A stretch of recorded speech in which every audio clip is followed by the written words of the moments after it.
chamber, sound.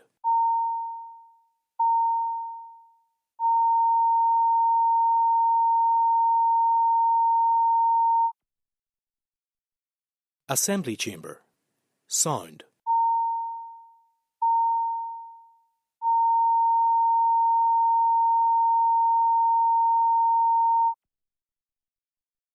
Assembly chamber, sound.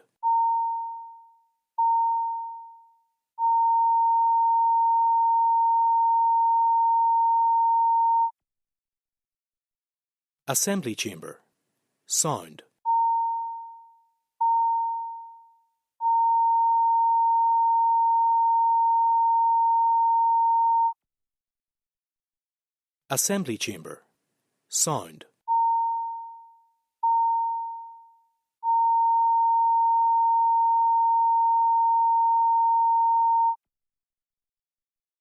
Assembly chamber, sound.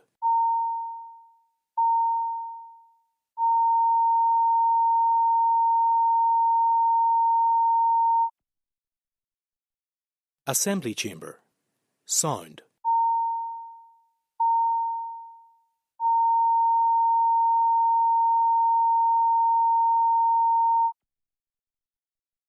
Assembly chamber, sound.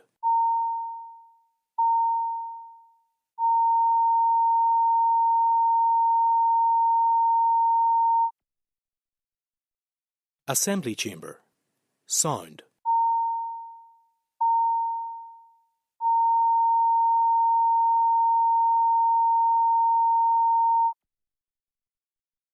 Assembly chamber, sound. Assembly chamber, sound.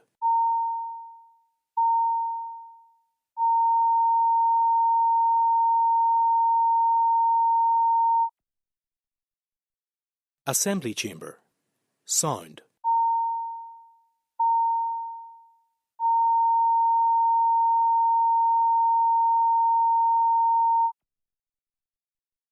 Assembly chamber, sound.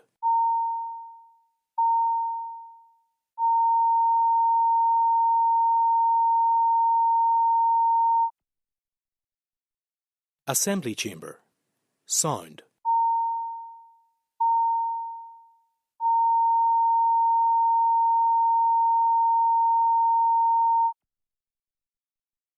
Assembly chamber.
We set up Before we commence today's business, I wish to advise that that I have been notified by the proposer, Colin Gildernew, that I will not be speaking to the adjournment topic on the impact of the pause in the city deal in Fermanagh and South Tyrone today. We now move to member statements, and I call Cheryl Brownlee. Thank you, Mr. Speaker. I rise today to mark a year from the passing of David Hilditch, MLA, a stalwart of this House, our colleague, but most importantly, our friend. A year ago, this loss was raw and difficult, but a year from David's passing has gave us time to really process and understand the gratitude of what has been lost, and that void still remains huge. There is not a day that goes by that he isn't remembered by us all, each in our own way. He was generous, he was kind, he was loyal. He will be remembered fondly for his unwavering commitment to his constituents and his deep love for Carrickfergus. His quiet strength and presence made a difference in countless lives. David dedicated his life to serving, and I don't say that lightly. I want to thank Carrick Rangers Football Club for dedicating Sunday's match in memory of David. Carrick Rangers was his passion and his love, where he devoted so much time and energy. As we reflect on his life, we're reminded of the values he embodied: dedication, compassion, and an unshakable commitment to public service. He was a friend, he was a mentor that quickly became family. He will be remembered by us all. Neil McAllister. Thank you, Mr. Speaker. I rise today to mark the announcement by the special EU programmes that was announced yesterday, the €13.5 million for the Waterworks and Alexandra Park in my constituency of North Belfast. This is a massive opportunity that is aimed at re-imaging communities and bringing communities together. In 2024, in one of our parks in our constituencies in Northern Ireland, there is a peace wall running down the middle to divide two communities, but this funding earmarked at bringing communities together is an opportunity to truly transform not only our shared spaces and reconnect to the entirety of our constituency, but actually to tackle division at its core. This is a massive opportunity, not just in this particular area, but for the entirety of North Belfast. We can reconnect the city from the Belfast Hills right down to the city centre through our green spaces. This is an opportunity for us to work together across the divide in all political parties to bring our communities together and lead from the ground up, to ensure that we have this integration and this reimagining of our North Belfast area, so that we have green spaces that can be truly transformed. This will be led in partnership with Belfast City Council and Department of Justice, and the latter have been working for many years to address the peace wall within Alexandra Park. I'm excited for the opportunities that this will bring. I am excited to work alongside communities in my constituency to truly transform our parks that have been neglected for many years, and I do think this is a particularly welcome announcement that will bring positivity and opportunity to North Belfast, which has sought investment for many years and is now getting what it deserves. Thank you. Today I want to briefly touch on the subject which much of the world is focused on. That's the outcome of the US presidential election. In many ways, the member statement segment of our day is for people to talk, as Neil McAllister just did, about important local constituency issues. But I did want to reflect on something that is of global significance. For those of us who think that the US when led properly and in the right context can provide positive leadership, the past year or more has been extraordinarily difficult, because we have seen what has amounted to genocide in Gaza. We have seen unconscionable and almost indescribable cruelty and loss of human life. That has happened, it has to be said, with the tacit engagement of a US administration that has at least attempted, or appears to have attempted at times, to try and restrain that, but has not been successful. So that's been very difficult for those of us who believe the US can play a positive role in the world. It is, however, important to say that the outcome of this election, notwithstanding that very difficult the judgment we have had to make about the US's facilitation of what's happened in Gaza, the outcome of today's election is still extraordinarily important. When it operates at its best, the US administration, any US administration, can play a hugely positive role in the world, including on the island of Ireland. These institutions, our agreement would not exist as they currently exist without a positive, active role by the United States, by successive administrations. We may not have returned last year to do our job had there not been positive, active engagement by the Biden administration. So in acknowledging and in lamenting some of what has happened more recently, I also want to acknowledge the enormously important and positive and transformational role that an active US administration can play and has played here in Northern Ireland and on the island of Ireland. And to that end, I want to say what many other people think, which is that the outcome of this election matters, because if we return to a US president who is committed to disengagement from the world, who is indulging the worst kind of nativist politics, who frankly doesn't care what happens beyond the end of his nose, let alone what happens on the island of Ireland or elsewhere, it will be a dark moment for the rest of the world. So I do want to acknowledge that moment today. I want to frankly express hope for the world that we have the kind of outcome from this election that will be better than a return to the dark years of the Trump administration and all that that meant. It will be hugely damaging, I think, for the United States, but it will also be damaging for those of us on this side of the Atlantic and around the world who believe in positive multilateral engagement as the route to human progress on this planet, whether that's in climate change or conflict resolution. So in the context of a very difficult and awful year, particularly for human beings in Gaza, I want to say the outcome of this election still matters. Members, I express an intense wish for a victory for Kamala Harris. Time's up. This morning I'd like to highlight the work of the local North Down Royal British Legion in organising events across the borough every year to remember the fallen. In particular, I'd like to mention Harry Ferran and George Hoy. And I would also like to pay tribute to the work of the Grimsport Remembrance Committee, and in particular the very faithful and dedicated Alan Hay, who is the power behind this event every year. Alan organises a parade, gets volunteers, liaises with council staff and the RBL to make sure this event happens. When you ask soldiers when they are entering a conflict situation from which they may not return, do they want recognition or medals or promotion? The actual answer is very much the same. If they fall in the field of battle, all they really want to be is remembered. And that is what this week is all about, remembering the fallen. It's immortalised in the Kohima epitaph. When you go home, tell them of us and say, for your tomorrow we gave our today. I know for some in this chamber, the poppy is a divisive symbol. And as I look across the benches this morning, some members are wearing it and some are not.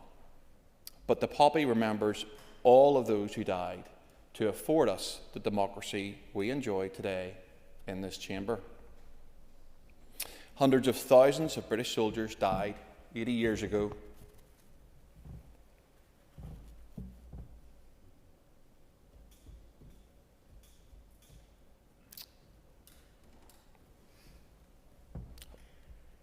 Fighting a dictator as we stood alone in Europe that had fallen. And we said to Hitler, not on our watch. For me, there's something unique about the poppy. It doesn't care whether you vote for the Ulster Unionists or the SDLP. It doesn't care about the colour of your skin. It doesn't recognise which place you worship, be it a synagogue or a chapel. It disregards your sexual orientation, and it ignores the size of your bank account.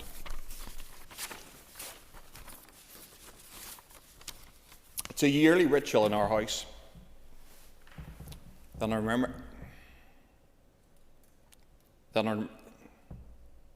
on Remembrance Week we give poppies to our children. Given the rough and tumble of the playground, they really return with them. But to conclude, I'll tell you how I explained to Zach, who is our youngest, who was 6 at the time, what the poppy meant. It means that you do not forget soldiers who have died for you. Time is up. Thank you. I call Connie again. Thank you, Mr. Speaker. Today I rise to highlight a report published in recent weeks by NI Water titled The Story of Belfast Lough. The findings make for some startling reading which should be of grave concern to everyone in this House. For those of us like myself who live near the shores of Belfast Lough, we have noticed with great concern the increase of reports of raw sewage being discharged into the lough, and as more local bathing spots have declined in water quality testing reports. The Story of Belfast Lough report highlights that there are over 270 storm overflows in the vicinity of the lough, of which over 80% have been assessed to be unsatisfactory and causing pollution. If we look at just one of these sites in my constituency of North Down, Victoria Road combined sewer overflow, NI Water released data in March of this year which predicted that it is to overspill 153 times a year, equating to 70,506 cubic metres of sewage flowing into the Croftburn River, across Sea Park Beach and into Belfast Lough.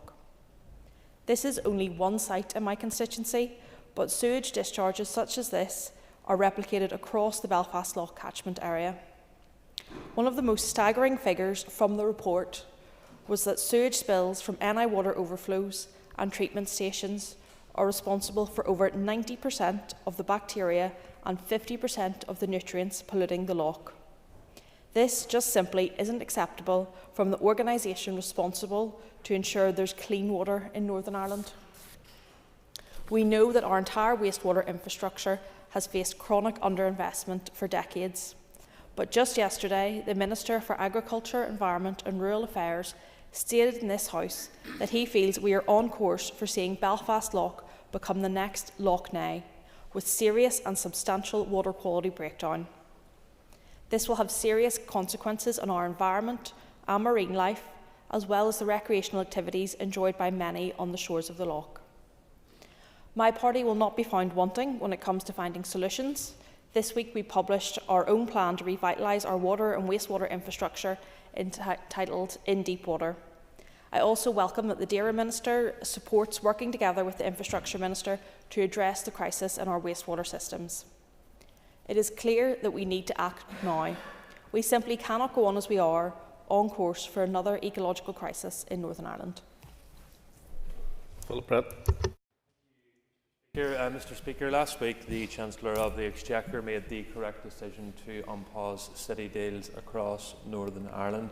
What the Chancellor of the Exchequer did not do, however, was unpause the withholding of £2.5 million of funding for my constituency in North Belfast.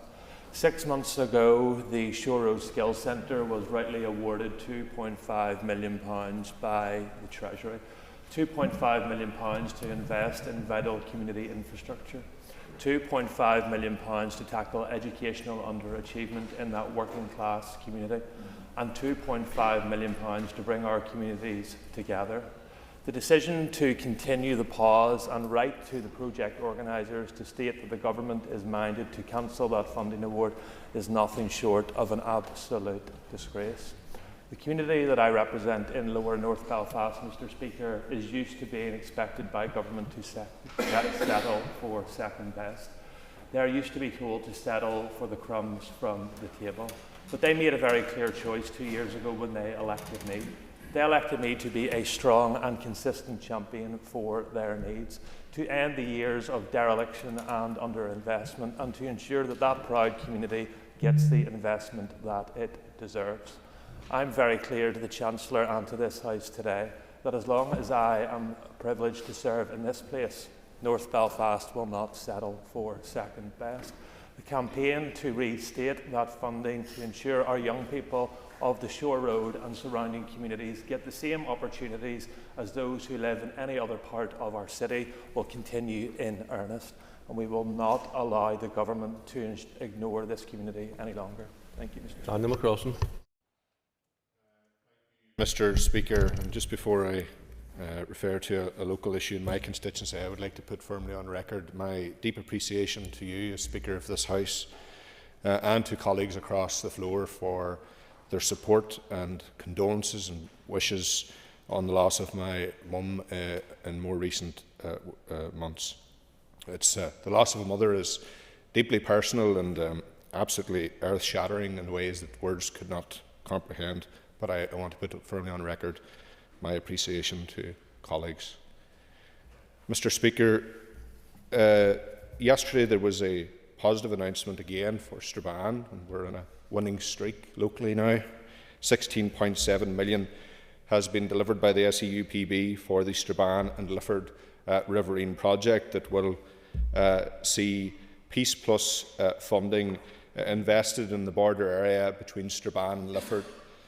This will resolve considerable issues that reflect a very difficult past on that border area. It will deliver it's a 30-acre project with shared parkland facility, pavilion building to facilitate cultural activities, adventure play park areas for young families, and a footbridge linking Strabane and Omagh together. It's a huge and significant investment, and it has had its hurdles and difficulties, but it is hugely welcome and complements all of the other various announcements that Strabane has enjoyed over the last few weeks that hopefully will soon bear fruit, such as the public realm scheme that will see 7 million invested in Strabane town centre. No members of this House have heard me continuously bang on about the need for the regeneration of Strabane town centre. That is ahead of us and will happen soon. Also the £100 million of an investment by the City Deal, which is a significant investment in health, education and recreational services in Strabane town central area, and will benefit the community to a significant degree, and not forgetting the most recent announcement of the A5, which will transform the area and also save lives and come as a great relief to so many who have campaigned for a lifetime. These various projects are wholly welcome and will transform a town that has suffered considerably over many years as a result of a lack of funding and investment in the area. This will benefit all of our people and obviously pave a very positive path for the young people of the area. And I am grateful to members of the House for listening to me rant on about these important issues, but I am happy for once, Mr. Speaker, that we are about to see much positive change in the town that I love so well. Thank you. Deborah Erskine.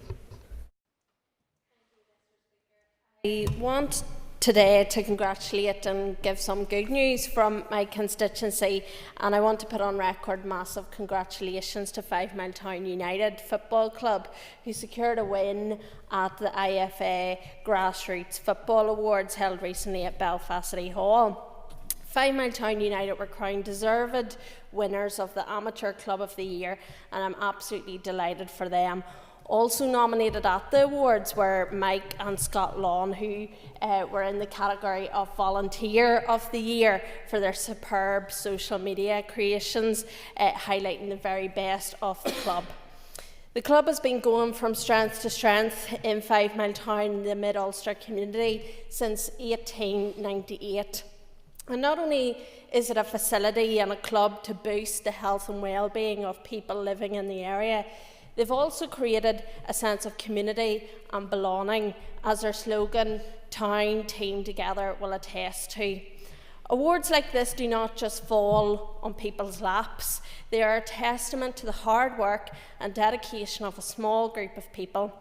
And I want to put on record a massive well done to the management, coaches, the players and supporters, and a special congratulations to club stalwarts such as Davy McQuigg and head coach Chris McDowell. Nobody understands the amount of time and energy men such as this put into the life of the club, but from me it does not go unnoticed. This club fights tooth and nail to better itself each season. It cares about the community it represents, and I'm delighted to see the club's development. The club received a significant levelling up funding for its sports ground and facility, but I know that they plan to do much more. And through investment, they have been able to develop the club into something bigger and better, which proves the importance of investment in grassroots clubs and sports. And I know that their development does not end here, and I've no doubt that they will reach their goals and aspirations for the future of the club. So today, from this Assembly Chamber, a massive congratulations to 5 Mile Town United on receiving this well-deserved accolade. Timothy Gosson. Mr. Speaker, Northern Ireland and its people have a record of innovation that is envied around the world, but one innovator in particular stands out above the rest, and that is Harry Ferguson, whose 140th birthday was yesterday. His vision of the modern tractor almost a century ago is now a practical reality that fights hunger, world poverty, and saves countless millions of lives around the world. Today, Harry Ferguson is known as the father of the modern tractor because of his many achievements in the design of the tractor and dedicated implements. Many of these allowed a tractor to be used in tasks the tractor had never been used in before. For such a seismic legacy left by Harry Ferguson, we in Northern Ireland have a right to be proud, and with this pride comes great responsibility to fully tell his life story of achievements and success, and this can only be done in a dedicated museum. Such a museum, as well as looking to the past by static exhibits, including the Ferguson Belfast Black prototype tractor, interactive displays, web presentation, databases and simulators, it can also look to the future as an educational tool and centre of innovation, education, research, design and development. Take, for instance, the Henry Ford Museum in Michigan, founded over 90 years ago, which attracts in excess of 1.7 million visitors each year. Think what visitor numbers like that could do for the economy of Northern Ireland. A wasted good fortune on our doorstep that to date we have not taken advantage of. Harry Ferguson personally believed that wealthy industrialists and businessmen such as himself should not accept political honours and even turn down a knighthood twice. But we can do something he would have approved of and found the Harry Ferguson Museum of Innovation. I am glad that in a response to a question from myself, the Communities Minister has advised that he has asked the Northern Ireland Museums Council to explore this issue. I trust that it will be seriously examined and progressed to leave a legacy that Harry Ferguson rightly deserves in Northern Ireland. Alan Robinson. Almost 6 months ago, I stood in this chamber praising the emergency services, and in particular the Northern Ireland Fire Service, following a huge blaze in Limavady town centre. On the evening of 30th of May, the fire service prevented the inferno at a former nightclub from destroying an entire street and indeed taking with it a number of well-established businesses. When I stood in this chamber back then, I did not believe that I'd be back in the months after, calling on all agencies and individuals to resolve the eyesore that currently stands in the entry point to Limavady town centre. The large building is a burnt-out shell. The footway along Catherine Street remains closed for pedestrian access. A number of parking bays remain closed for vehicle use, and the area is littered with debris from that fire. This at a time in which Limavady is gearing up for the festive season, a time in which family-run Indigenous shops need their best trading season ahead of the quieter January period. Limavady is a unique shopping town, free from the identical high street shops that fill almost every major town centre. These are family-run businesses that sell that unique gift and products that you tend not to get anywhere else. But on a key corridor into this unique shopping town now stands what can only be described as an utter eyesore. The public and the business community are appealing through me for action to be taken. I stand here today to appeal to all concerned to get around the table and to do all in their power to expedite either the demolition of this building or the securing of it to allow a tidy-up to commence, to allow pedestrian flow and vehicle parking on this section of Catherine Street. It is unfair on the business community, who are the lifeblood of Limavady town centre, who employ the local population and generate wealth in the town that they serve. I do, however, say, as I said in this chamber back in May, please come to Limavady, shop in Limavady, and you will not receive a better welcome in the Roe Valley and in the home of the Londonderry heir. Thank you, Mr. Speaker. Jerry Carroll. He's coming out of Valencia and the wider region where people are fleeing for their lives after flash floods have occurred are horrifying and a glimpse in the future if governments don't act to prevent climate change. I want to express my heartfelt sympathies and solidarities to the at least 214 people killed and their families. People shouldn't be killed because of bad weather. But Mr. Speaker, it isn't the weather solely that has created so many casualties, but in fact the government's refusal to act quickly, the refusal to properly invest in flood prevention and other protective measures has effectively ensured that hundreds of people have died when there shouldn't have been a single casualty. The Spanish state has blood on its hands. There's no doubt that the extreme weather is directly connected to climate change. Warmer air holds more rain, higher temperature of the Mediterranean Sea have all combined to create extreme weather patterns. And we also have to criticise the role of the Conservative Party in particular in Valencia, whose president abolished the Valencia Emergency Unit designed to help prevent and tackle wildfires and floods. And I join the calls of many in the region to say Mazon de Misio. Whilst there were warnings, Mr. Speaker, about the weather becoming more and more extreme last week, the government refused to act. They refused to close schools. They refused to tell people to not go to work, which was in effect a death sentence for so many. They said the economy is not to be touched. They said business as usual. And really what we're seeing here is a combination of neoliberal capitalism and climate denial leading to the deaths of hundreds of people. An absolute tragedy, but a preventable one. Whilst billionaires stayed at home, workers had to traverse treacherous weather conditions. I want to pay tribute and recognise, whilst the disgraceful role of the state in Spain, pay tribute and recognise the role of all those volunteers, Mr. Speaker, and activists who helped out, who pulled out bodies from under cars, from under rubble, who provided safety and refuge. What happened was an absolute tragedy, was horrific, was apocalyptic, but unfortunately will become the norm if governments here don't act swiftly to prevent climate change. Thank you. Members, the next item of business is a motion from the Committee for Justice. Clerk, please read the motion.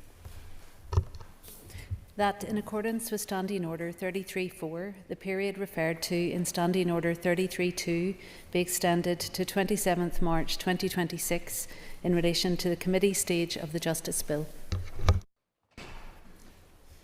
Thank you. And I call the Chairperson of the Justice Committee to move the motion. Moved. Thank you. The Business Committee has agreed there will be no time limit on this debate. I call the Chairperson of the Committee to open the debate on the motion. Thank you, Mr. Deputy Speaker. As Chairman of the Justice Committee, I welcome the opportunity to speak to this motion and declare that I have an immediate family member who works in the legal profession. First, I want to emphasise in the strongest possible terms that the Committee did not take its decision to seek an extension of this duration lightly. We are required to take a decision about the time we need to complete scrutiny and report to this House within the period set out in standing orders. In this case, the Committee has had to do so against the backdrop of complexity and significant uncertainty. The date included in this motion provides for a longer period than has been normal, Mr. Deputy Speaker, and we recognise that. Looking at it without appropriate context, it may appear very long. However, it is the product of particular circumstances of this bill. The complex nature of this mixed content bill, the fact that substantive provisions are proposed to be added by way of amendment at consideration stage, and the High Court judgment regarding the Justice Sexual Offences and Trafficking Victims Act Northern Ireland 2022 were among the matters that the Committee considered when coming to its decision to seek this extension. The Committee has so far received briefings from the Assembly's Research and Information Service, the Bill Office, a clerk assistant with responsibility for the Bill Office, the Assembly's Legal Services Office, and officials from the Department of Justice. Much of what the Committee heard during these briefings informed its view that an extension of this length of time is necessary. At every stage, we have been advised to take our time and do our best to get it right. One of the main factors that the Committee considered was the complexity of the bill. Part 1 is on biometric data, retention, etc. As I stated during the second stage debate, The Committee is aware of how public interest in collecting and retaining biometric materials needs to be balanced alongside individual citizens' rights, with particular reference to Article 8 of the European Convention on Human Rights regarding the rights to respect, privacy and family life. The Committee has also been made aware of a number of different databases across the UK which hold biometric data and the different retention regimes in operation in which the PSNI also participates were outlined to us. There is no doubt whatsoever that this is a highly complex area, especially given the rapid changes in biometric technology, and it was highlighted to us how important it will be to ensure that the bill is future-proofed insofar as it can be in that regard. I repeat my remarks from the second stage debate because it is important to emphasise just how complex an area this is, and this is not the first time that the Department of Justice has legislated in this area. Section 9 of the Criminal Justice Act Northern Ireland 2013 related to the retention of fingerprints, DNA profiles, etc. Like the current Justice Bill, the intention was to amend the Police and Criminal Evidence Northern Ireland Order 1989. Section 9 of the Criminal Justice Act Northern Ireland 2013 was never commenced. A Department of Justice consultation on proposals to amend the legislation governing the retention of DNA and fingerprints in Northern Ireland, which was published in July 2020, stated that prior to the planned commencement of the legislation in 2015, the Department was made aware by the then Chief Constable of a potential risk that the deletion of this material may undermine the investigation of unsolved Troubles-related deaths in Northern Ireland. The Justice Minister at that time took the decision to suspend the commencement of CJA until a solution could be developed to mitigate the risk. The Committee understands the reasons why that section was not commenced, but why is it relevant to today's motion? Well, again, as I mentioned during the second stage debate, a mere 9 days after the introduction of the Justice Bill, the Committee was informed that a need to amend the biometric data part of the bill had been identified. This information was provided to the Committee during an evidence session with departmental officials. We were told that the need came from the Department's stress testing of the provisions with operational partners when the drafting of the bill was considered complete. During the second stage debate, the Minister of Justice clarified for us that this stress testing was with the PSNI. So we had the situation in which the Department was unable to commence these provisions in 2015 because of an intervention from the then Chief Constable. And now we've been told that only days after this bill's introduction, more interaction with the PSNI has led to the identification of the need for amendments. This demonstrates, as though the provisions themselves weren't evidence enough, that this is a highly complex area and one that can change quickly. Indeed, during an evidence session on the 26th of September 2024, we were told by a departmental official that Part 1 of the bill is, and I quote, a complex and technical area. Furthermore, a delegated powers memorandum received by the Committee states that the bill, again I quote, makes wide-ranging and complex changes to the law, including existing primary legislation. There can be no doubt about the complex nature of this bill, and so far I've only referred to Part 1. During question time on Tuesday, the 22nd of October 2024, the Minister of Justice stated that, whilst the Justice Bill is wide in scope, it is, as the member will understand, narrow in focus and technical in nature. It is the Committee's contention that this bill is anything but narrow in focus. Part 2 of the bill relates to bail for children. The Committee has already been told that there is a need to consider how aspects of this will be supported by statutory partners, particularly with regard to appropriate accommodation for children upon being granted bail. This is a key consideration and reflects a wider need for cross-departmental working. Part 3 relates to the use of live links in police interviews and detention. The Committee is aware of how important it is to get the appropriate balance between the efficient use of resources and the rights of detained persons and the potential need for the new arrangements to be monitored, which might take the form of a review. Part 4 covers a range of areas from functions relating to the police, to criminal proceedings, legal aid, criminal records, certificates and court security. Many of the provisions in this part aim to amend other legislation, and again, it is clear even from an initial reading of these provisions how complex many of these issues are. I refer to the various parts of the bill to highlight, as I said, that this bill is not narrow in focus in our view. That, Mr. Speaker, is before the planned addition by the Minister of a large number of substantive provisions by way of amendments at consideration stage.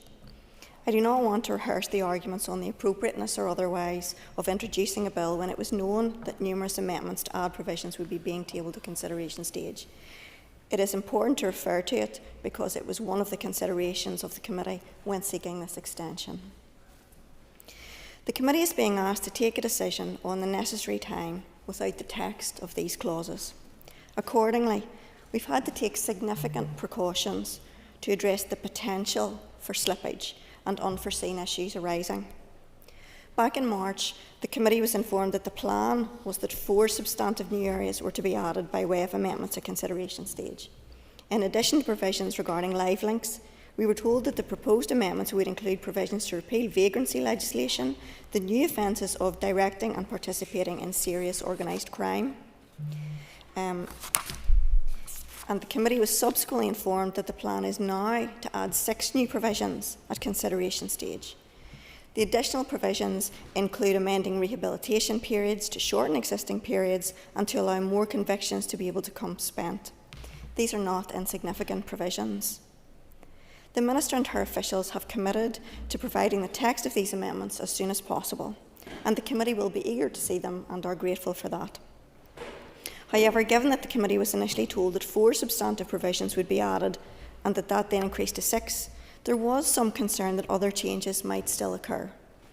That is also in the context, as mentioned earlier, of a need for amendments to an existing provision already having been identified. Indeed, last week, the committee received the proposed text of some of the amendments as promised by the Minister and her officials.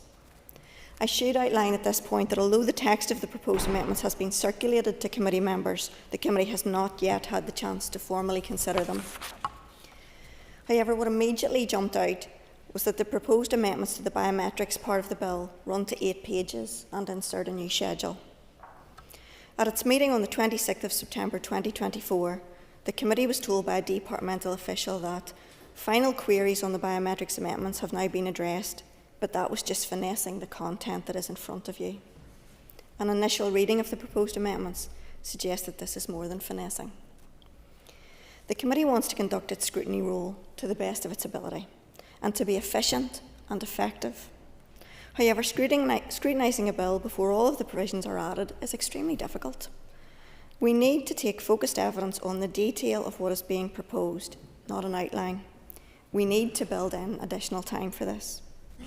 Again, during question time on Tuesday the 22nd of October, in response to a question about whether the committee should wait until organisations can see the full content of the bill before forming opinions on it, the Minister stated, given that most external organisations generally comment on the policy intent of a bill rather than its clauses, it would probably be wise to consult on the policy content of the entire bill, which is known to the committee now. The committee's view is that it is essential that it scrutinises the clauses of the bill as well as the policy intent, and that stakeholders should be afforded the same opportunity. If, for some unforeseen reason, which we know can happen, this legislation was to become the subject of a judicial review, we would not want a lack of proper scrutiny to be a factor in any such situation. A failure to take evidence on the detail of provisions would increase that risk significantly. The need for robust scrutiny of this legislation is a key factor in the committee's considerations. As one departmental official said when advising the committee to take the time it felt it needed in order to conduct its scrutiny, we welcome that scrutiny because we want the legislation to be future-proofed. We do not want to have to come back to you in a year or two seeking to revisit any of those policy areas. The committee agrees with that sentiment. Mr Deputy Speaker, that brings me to another important aspect of the committee's consideration, which was the High Court judgment regarding the Justice Sexual Offences and Trafficking Victims Act Northern Ireland 2022. Members will be aware of the details of that judgment, so I will not go into specifics now. I know that there are differing views about the judgment, but regardless of those views, the judgment has been made and it contains strong criticisms of the Assembly. The committee would have been conducting robust scrutiny in the absence of any such judgment. However, this has brought added emphasis. There is a particular onus on the committee to conduct focused and effective scrutiny, notably where the bill engages the European Convention on Human Rights. One aspect of that judgment that I do wish to draw to the attention of the House was that the Court noted that the rationale given in evidence for a certain decision regarding the provisions in question did not feature in any of the materials presented to the Committee or the Assembly. We do not want the same to happen this time. Not only must there be an open engagement process to bring such issues to the fore, we must clearly evidence that we have taken steps as a committee to probe these issues fully. However, and again, although I do not want to rehearse arguments that have already happened in here and elsewhere, it is important to point out that the committee has been disappointed by the Minister's reluctance to provide it with a Keeling schedule to aid its scrutiny. As I mentioned earlier in a different context, the Delegated Powers Memorandum from the Department stated that the bill makes wide-ranging and complex changes to the law, including existing primary legislation. It is still the Committee's belief that a Keeling schedule would be very useful in this context. Furthermore, the Delegated Powers Memorandum to which I referred should have been with the Committee before second stage, which took place on the 1st of October 2024. At its meeting of the 26th of September, the Committee was told that the memorandum would be with us within 2 weeks. However, it was almost 4 weeks after that when we received it. We are fully aware that things can slip, but this further demonstrates the fundamental need to build in flexibility and contingency in our approach to scrutiny. Mr. Deputy Speaker, there has been some commentary here and in the media, and indeed concerns have been raised directly with the Committee that this proposed extension to the Committee stage will have an impact on the passage of subsequent bills that the Minister plans to introduce later in the mandate. I emphasise in the strongest possible terms that that is not the Committee's intention. The Committee recognises the importance of giving legislation priority and of being efficient and effective. We take our responsibility in planning and reviewing our timetabling very seriously. This efficiency must be seen in the context of conducting robust scrutiny for each bill. The Speaker made remarks in this House yesterday on ensuring effective conditions for scrutiny and has previously spoken of the risk of overloading committees. The Committee will work hard to progress scrutiny, and we are conscious of these points. We are aware of the Minister's intention to introduce 2 further bills, and the Committee will build these into its forward work programme and timetable. The Committee wants to see these bills progressed. The importance of scrutinising legislation is the Committee's top priority, and this will drive our work. We will act responsibly to do the job properly. One phrase has been used during the deliberations a number of times. The requested extension date is a limit, not a target. I assure this House that if the Committee can report earlier, it will. But that will depend on a number of factors. This includes departmental engagement and responsiveness, and the Committee properly addressing issues raised during the process. The Committee has no influence whatsoever over when bills are referred to it, and that is how it should be. If the Committee needs to scrutinise more than one bill at a time, then that is what we will do.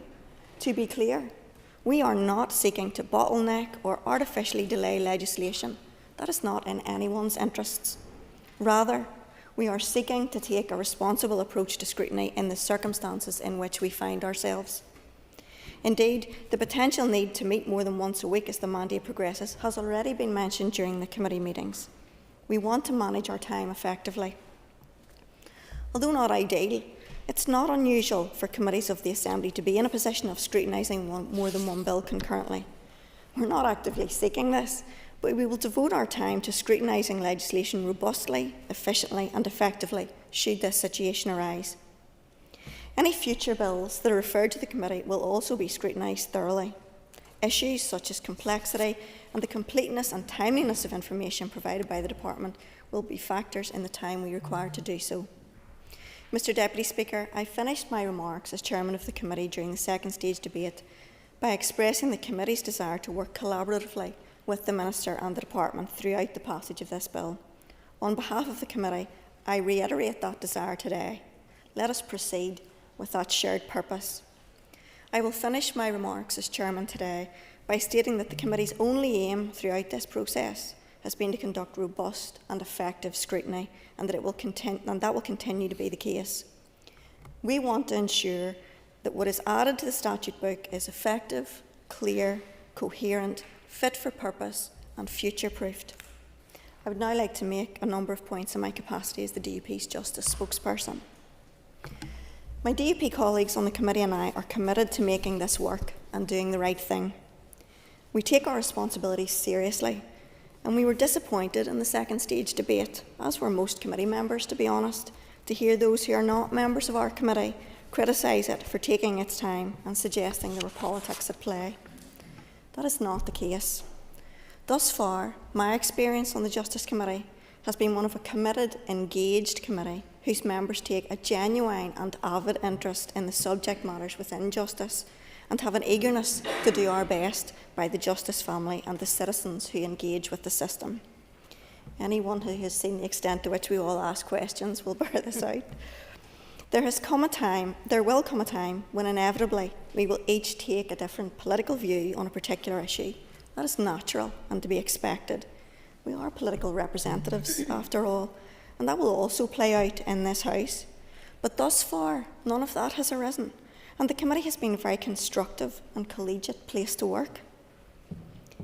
By and large, operating by consensus where we can. While we each may come from different perspectives and give our views, it is done respectfully, including on matters where we disagree. Nobody is in there with a closed mind, and we recognise that in each other and bounce off each other as we tease out issues. Thus far, we now enjoy a good dynamic and have worked together well, and I really hope that will continue. As we deliberated over the length of the extension, I did not seek to steer the discussion or the decision, and sought to ensure that every view was heard and considered. We deliberated over the options and the pros and cons, the knowns and the unknowns, and we took advice. Then we reached a decision without division. Some expressed concern over the time frame, myself included, and all of that was debated on a number of occasions over various meetings. But ultimately, after considering the provisional schedule for each subject matter under the bill and recognising the limit not target mindset, the committee came to its decision together. I fully understand that such a time frame is not necessarily ideal. However, nor is it ideal that we must specify a date for the completion of our work when we do not yet know exactly, beyond policy intent, what it is that we must scrutinise in its entirety.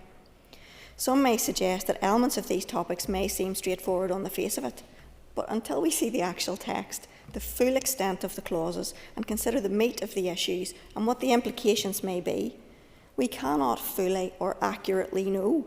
So it's imperative that we build in time in case it should be required. In the course of all this, the Department has given indicative times for various documentation, and some of it has been a movable feast, for example, the Delegated Powers Memorandum. They indicated that they needed more time and they wanted to get it right. It is likewise for the committee. And just as the Department was not curtailed in the work it had to do, neither should be the committee. Given some of the commentary, unfair in my view around this, the easy option would be to set a much shorter extension time frame, potentially more suitable to the Department's liking. But what when we reach our deadline and the work is not completed? We've nowhere to move, the clock is run down, and the Assembly has a complex and technical bill that is not fully scrutinised, with a committee report that does not fully inform the House and whose deliberations are incomplete. It would be a colossal dereliction of our responsibilities, in my view, were we to set ourselves a date that we could not meet. Far better to allow ourselves the time the issues merit, build in flexibility should it be required, and if things work out better and faster, then that's ideal for all concerned. With the greatest respect to those outside the committee, they are certainly entitled to their view, but it is not for them to assert what the committee must do or should do, and the way we must or should do it, when they are not privy to what we have in front of us, the extent of that which is still to come, nor the advice we have received at every turn. There were lessons from the committee stages of RHI and the Justice Sex Trafficking Act, and we as a committee are determined to learn them. Also remember that the Minister and her department officials have been considering some of these policy areas for years. Parts of this bill are carryovers from the last mandate, so they have institutional knowledge. Now, we must read ourselves into these matters, inquire of the consequences, intended and otherwise, and we must give due regard to the conventions. These are not small affairs, and legislation is a serious business. We too are entitled to time to look into these areas. Some have suggested this extension will impair the opportunities for further bills. I would reassure those who hold those concerns that, again, that is not our intent, and I would emphasise that at no point have we ever indicated we would not scrutinise more than one bill at a time. Of course, it's not the ideal or preferable way to do it, but that doesn't mean we won't, and it happens regularly towards the end of a mandate, as members know only too well. If there are bills in front of us, we will scrutinise them. Indeed, we look forward to it. Even taking into account this time frame, by our provisional scheduling, we still only have around 3 meetings to cover children and young people, around 6 for biometrics, 4 for serious crime, and remember that we will have other committee work on top of the bill, like statutory rules. The complexity of the biometrics alone is borne out by the fact that after stress testing the bill with the PSNI, the Department has already had to add 22 amendments and a new schedule. For our part, the DUP has no interest in delay for delay's sake, none. That would be to nobody's benefit. Some may seek to get it done quickly. That's their prerogative. We will seek to get it done right, properly, and in an appropriate time frame. The entire committee is very clear, as are we, as its Democratic Unionist members, that we are not in this to needlessly or pointlessly delay. We will put our shoulders to the wheel and do the job we were elected to do, but we get one go at this. With haste often comes error. It is our responsibility to minimise that as best we might in the context of recent judgments and the advice we have received. That is not to say things will not go wrong. They may well, nothing is perfect, but at least we as a committee and this House should be able to stand over our efforts and say we did the best we could. We took account of the advice we were given and we tried to ensure we learned from the mistakes of the past. So we are doing our best to be practical and not over-egg, but to build in what at this stage we think may be reasonable timings. That's not easy to do when there's a lot still to come, but we will keep it all under review, be flexible where we might and report early if we may. However, we will not apologise for being responsible and for trying to ensure we have adequate time. Once this House agrees an extension date, it is set, so we are better to go long than run short, and I trust members will see that. We in the DUP support the motion and trust that others will do likewise. Thank you, Mr Deputy Speaker. I call Stuart Dixon. Thank you very much, Deputy Speaker. Deputy Speaker, in considering the bill today, I believe that there is a careful balance that needs to be struck between thorough scrutiny and timely progress needed for effective legislation, much indeed which has been reflected in the Chair's comments in the Chamber just before me. So while I recognise that the Justice Committee's valid concerns regarding the time required for proper review, we need to remember that this bill is part of, and the Chair has already alluded to this, a broader strategy to strengthen our justice system within the tight time frame that we have left in this mandate, together with future legislation which the Minister has indicated that she intends to bring forward. Future legislation that is vital and important to this House, but much more important to those citizens that it will affect going forward. The Committee's role is to scrutinise the bill, and of course that is essential, and the Alliance Party fully supports the need for that careful oversight.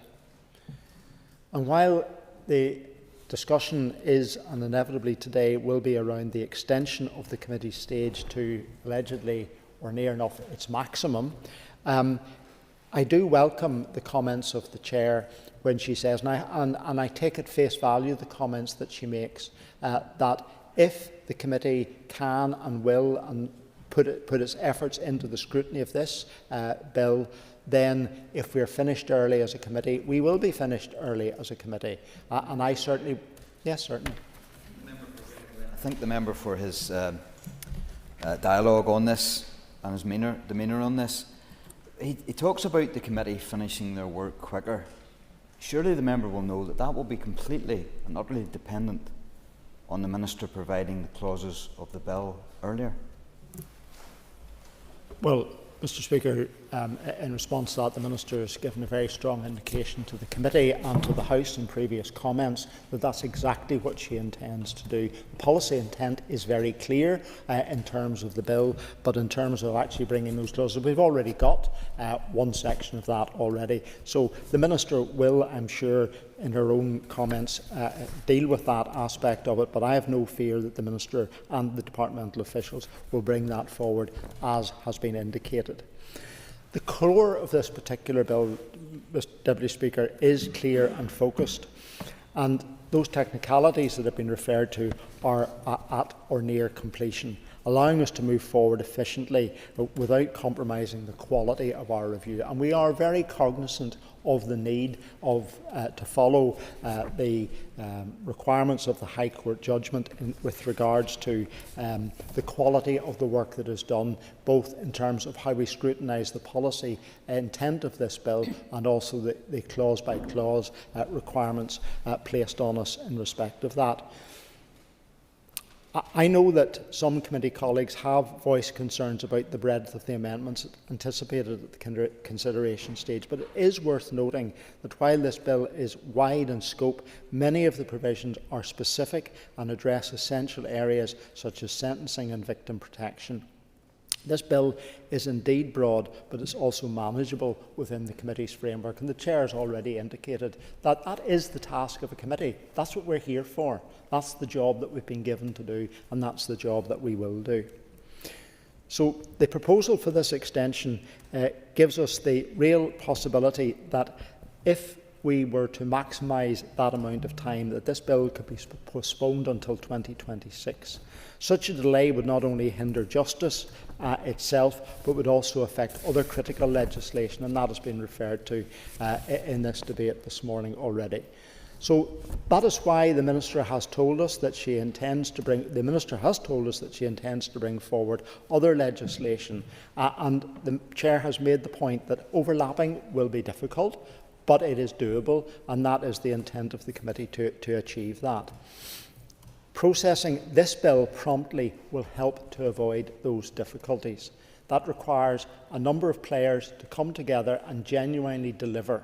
That is, those who will come forward to us externally to bring their view to the bill.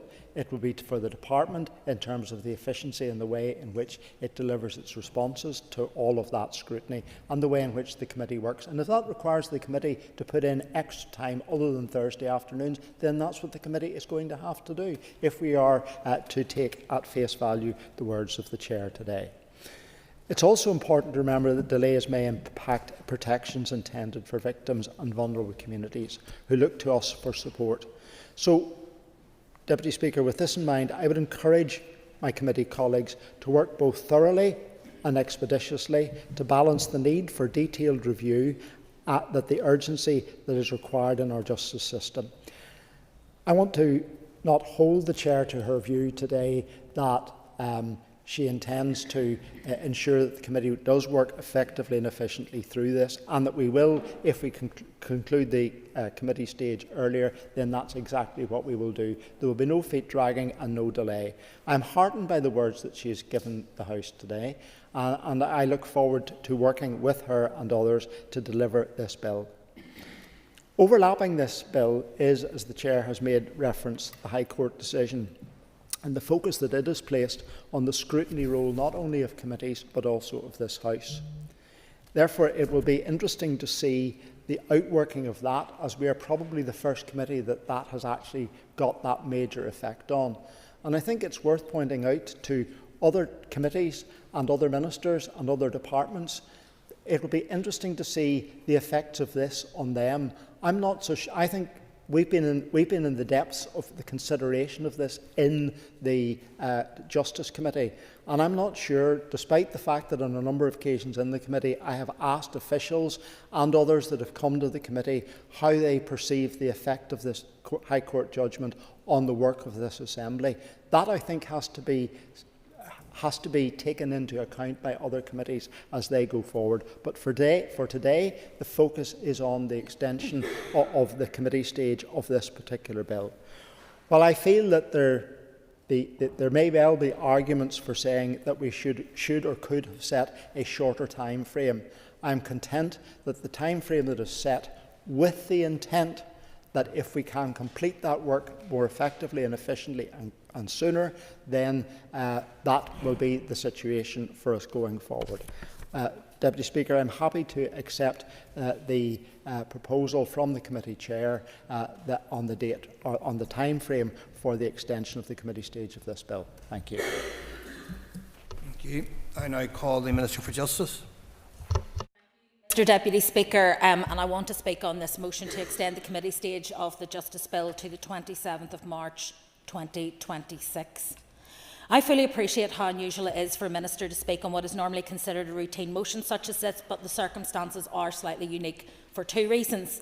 Firstly, the length of the extension sought is itself unprecedented, with the committee seeking an 18-month period for the committee stage of a bill which at the moment has 30 substantive clauses.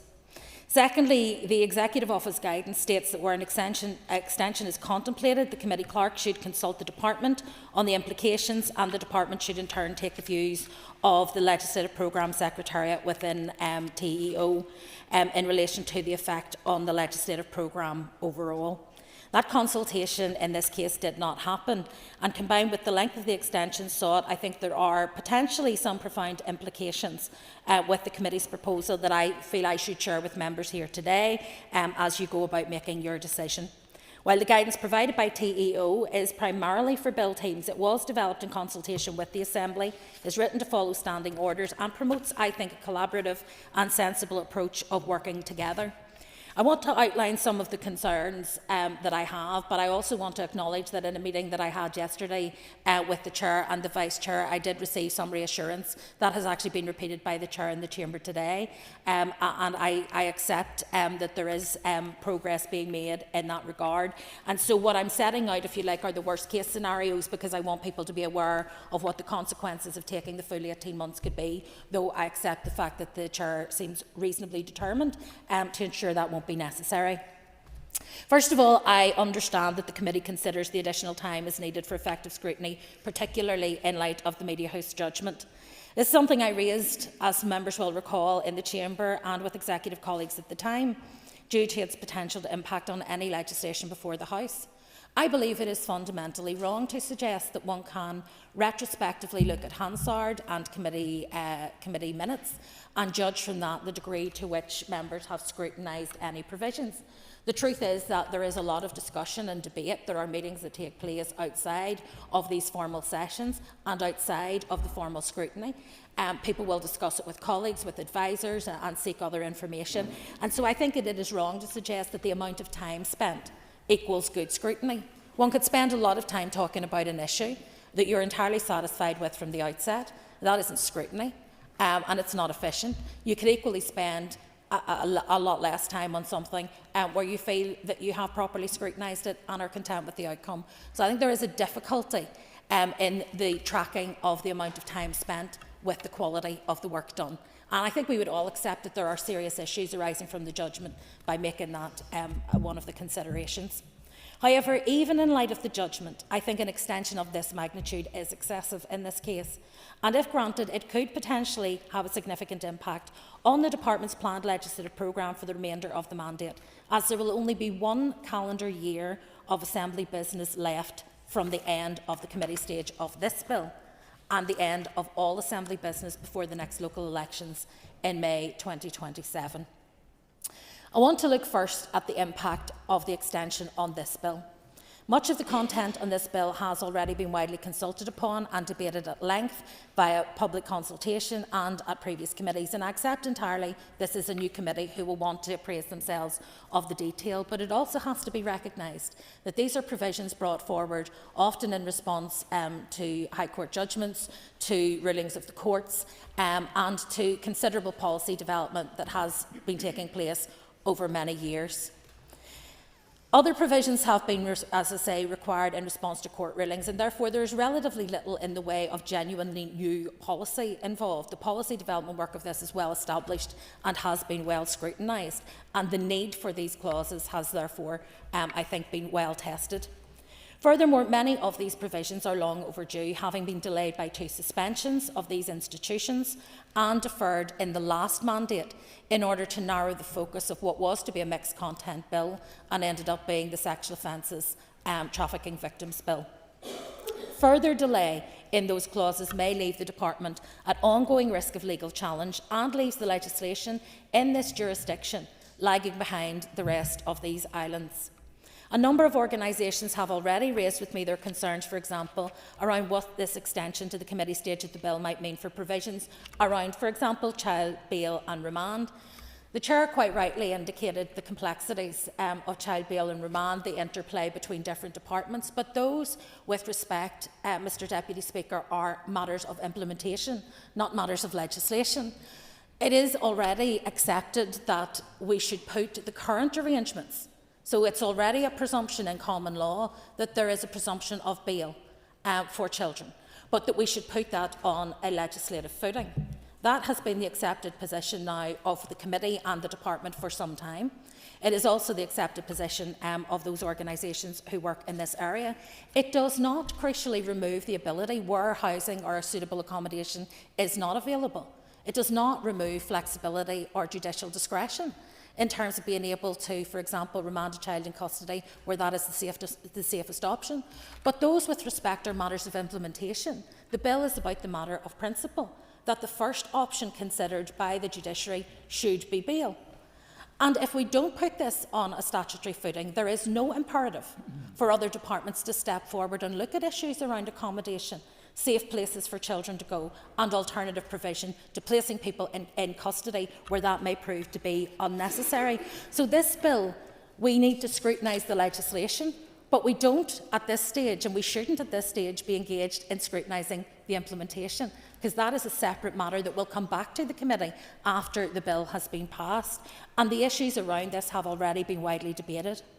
I know that members will also be concerned, as am I, that it extends further the period during which the use of live links in the justice system is reliant on emergency provisions intended for the coronavirus pandemic. That is something that I want to see brought to an end expeditiously, and it's important in that context that we are able to move forward as quickly as possible with this legislation, and so that those emergency provisions can be set aside. Turning to the wider impacts of this extension, Mr Speaker, it does remain my intention to bring forward 2 further pieces of legislation in this mandate, a sentencing bill and a victims bill. In very simple terms, were a similar extension to be brought to committee stage for the sentencing bill, the next bill in my programme and due for introduction next autumn, one which is likely to be, in policy terms, more complex than this bill, that bill would fall before the committee had completed their scrutiny of it. The consequence for the victims bill is even more stark. The sentencing bill contains important and much sought-after provisions, including those to encourage the disclosure of the location of victims' remain, to be known as Charlotte's Law, increasing maximum penalties for offences of causing death by dangerous driving, the creation of a new offence of assaulting those providing a service to the public or performing a public duty, and the introduction of a statutory aggravator model to modernise the law relating to hate crime. There is huge public and political interest, including from members of this House, to see those matters progressed as a matter of urgency.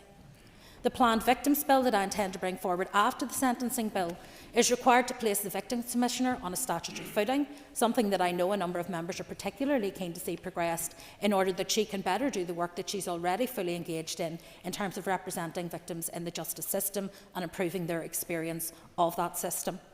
It's also required to deliver additional measures to improve support for victims and witnesses of crime and additional elements of Gillen and Marinen's reviews. Mr Speaker, the loss of either or both of these bills would have a significant impact not only on the efficiency and effectiveness of the justice system, but on the public, which I know that no one in this House would wish to happen. It would also, I believe, have a negative impact on public perceptions of the ability of this legislature to deliver on the public's priorities. I had sought in my legislative programme to ensure minimum overlap between committee stages of successive bills, as that has to date been the preference of committees.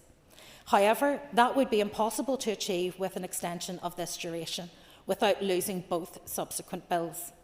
I would therefore, and I thank the Chair for giving a clear undertaking that the committee does not intend to stack bills end to end, but will instead allow those bills to progress in parallel where that is required to make progress. Finally, with respect to the proportionality of the extension, I do wish to make comparison with previous Department of Justice primary legislative vehicles. I have to say that I found that the previous committee, and I know that there are members of this House who were members of that committee, actually did their work thoroughly and diligently, and I think any suggestion to the contrary, it doesn't reflect the level of input that they had, either to the shape of the bills or to its content. And many of the issues that the previous committee raised, and indeed amendments that they brought at consideration stage, have proven to be critical in terms of being able to provide better for victims, for example, of domestic abuse, of stalking, for ensuring that there is frontline training for various criminal justice organisations. And so it's important that we recognise that the previous committee, despite a narrative that seems to be developing, actually worked really effectively on their scrutiny role. They were not slapdash. They did not rush the work.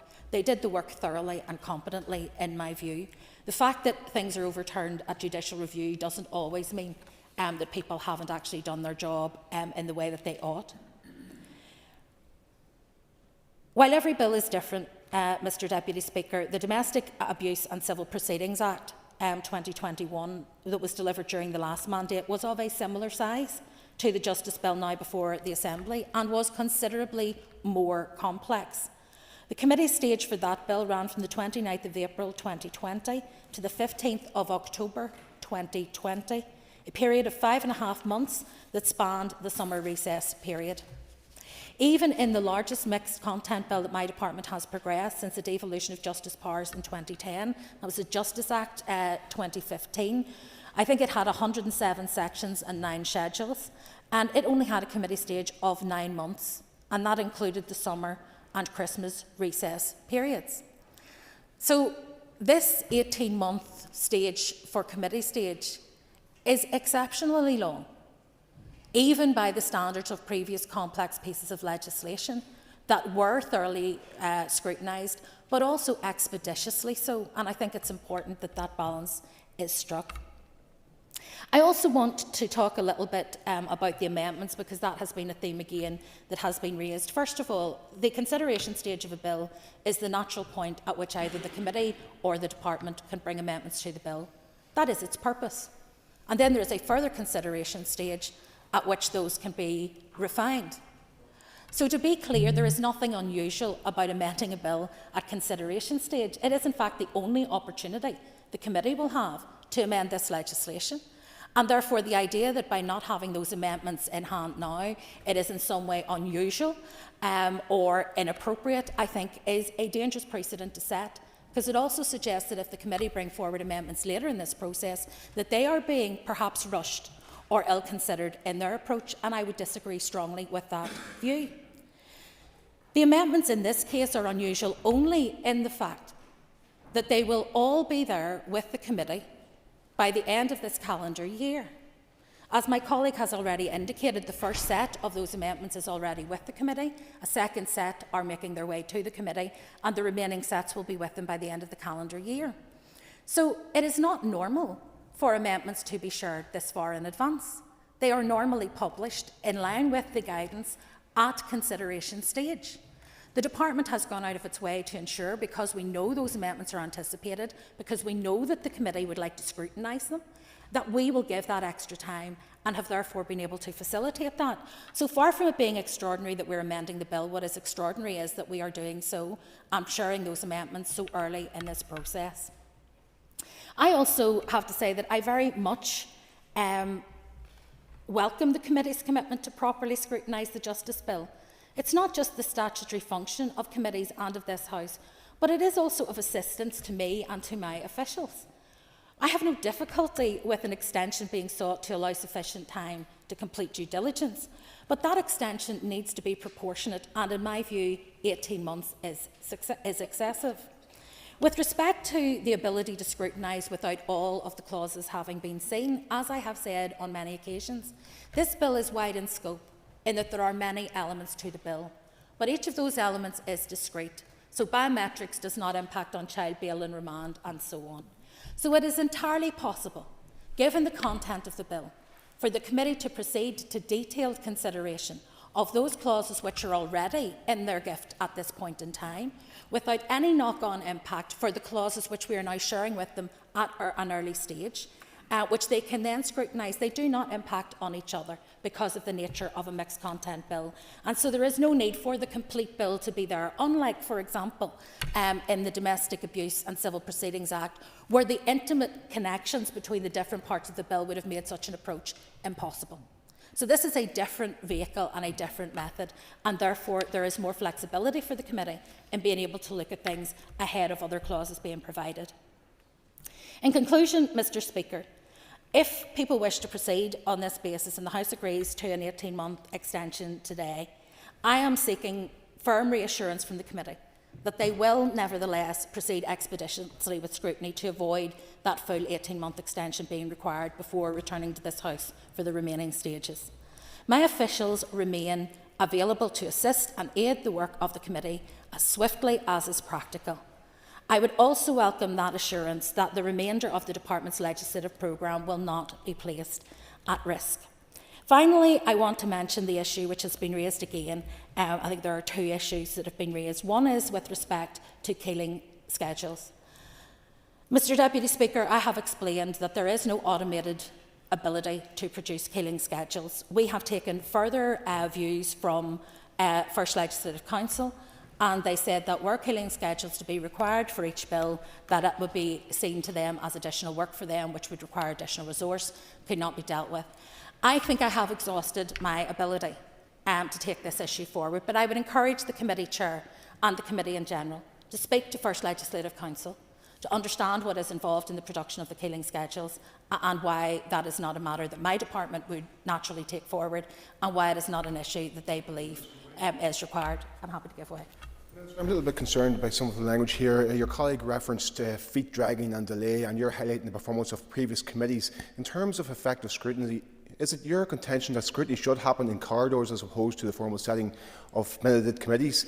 And in terms of delays and clauses being produced because of this Assembly not actually sitting, is it your contention then that legislation should be shoehorned through in order to suit your legislative ambitions? No and no.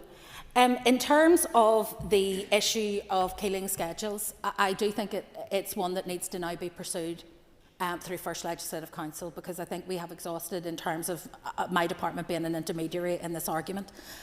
There's nothing further I can add on that. It's not for my department to do. The other issue is about the amendments to the biometrics, and I understand that they are many pages long, but despite what has been suggested, they are about providing additional clarity. They are not substantive changes. And they were worked through with the PSNI in terms of ensuring that that clarity and precision was there. And it's important that we do that. The committee will have an opportunity and already have those clauses to be able to look at and to look at the amendments that have been provided. So there's no delay in that regard. With respect to the issue of the department's delays, yes, there is, Mr. Speaker, undoubtedly a pressure on this House. When we sit 5 years out of 10, there is a backlog of work that needs to be done. And the public would find it odd if, having not been in this chamber for 2 years prior to this, we were not willing to be in this chamber as often and as long as is required to clear that backlog. They have expectations of us as their public representatives to put their concerns first. Many of the issues that I am trying to address have been before this House now for a considerable period of time. Let me give the member an example that was raised by his colleague, and that is the issue of driving under the influence and causing death or serious injury in those cases.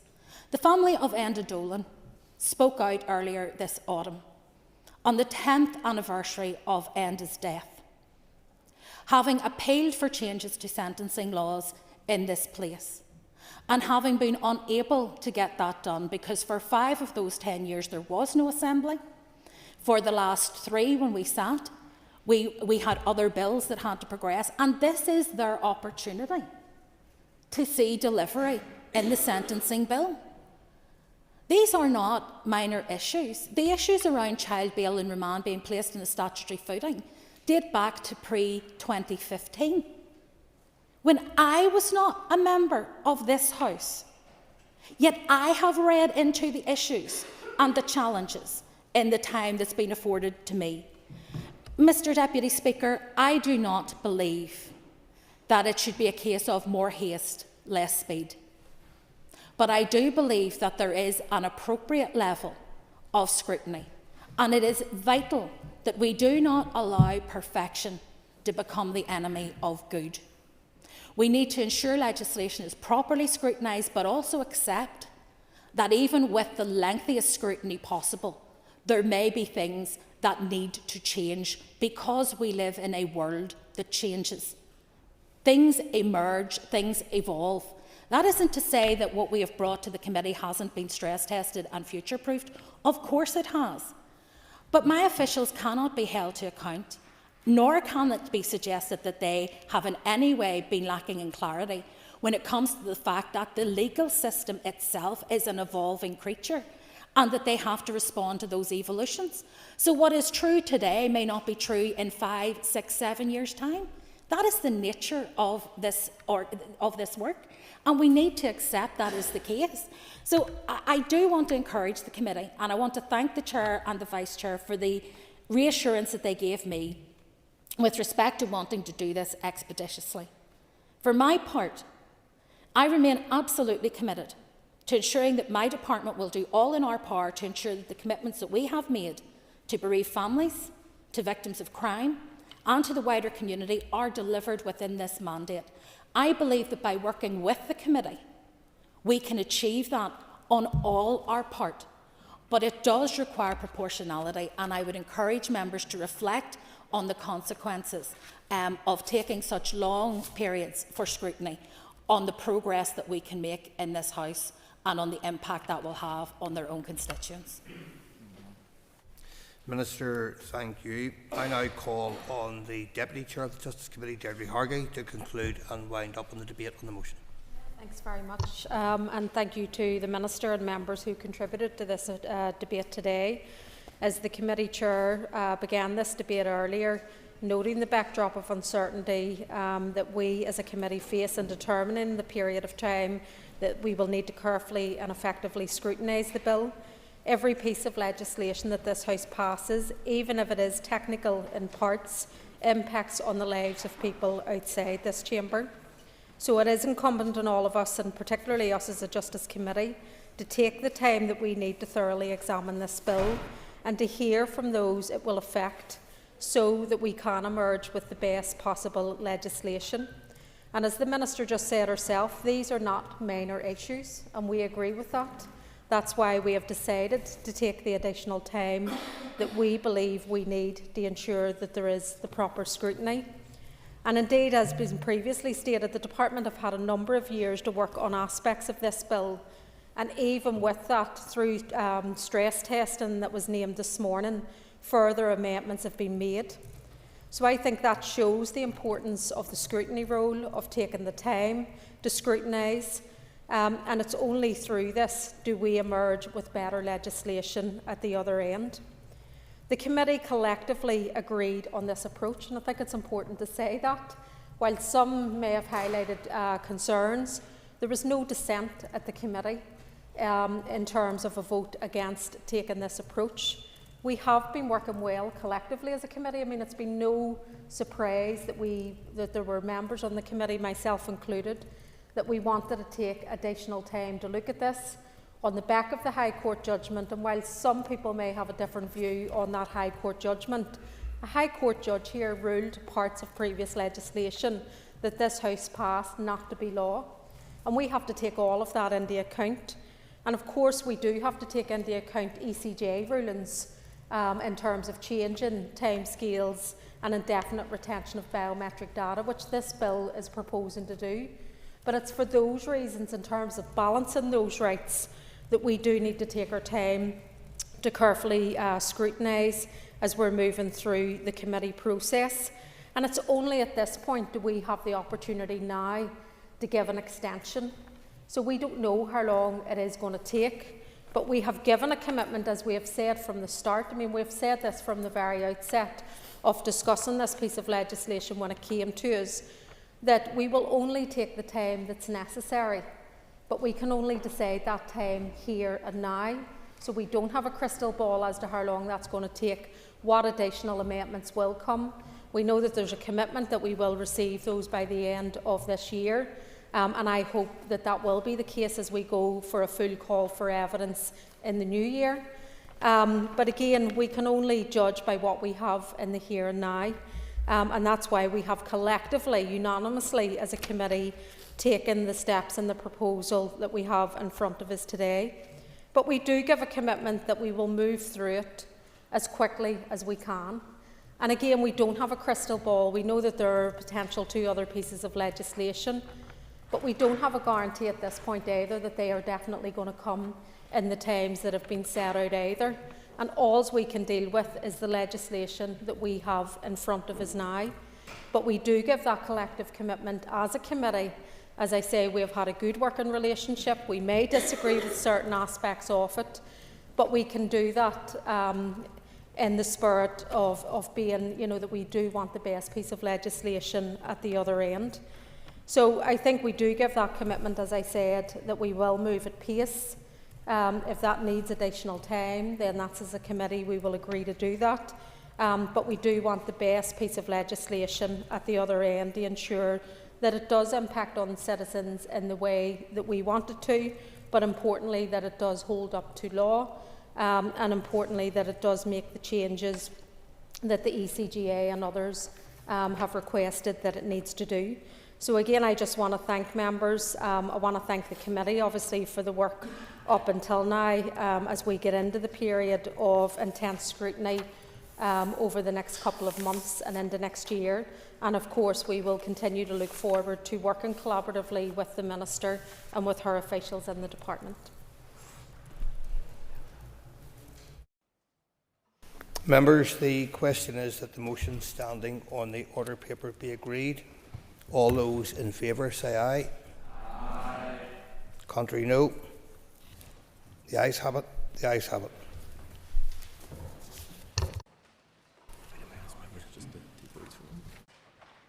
Members, take their ease briefly until we move on to the next item.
Members, the next item of business is a motion on failure of the RAISE programme in tackling educational underachievement.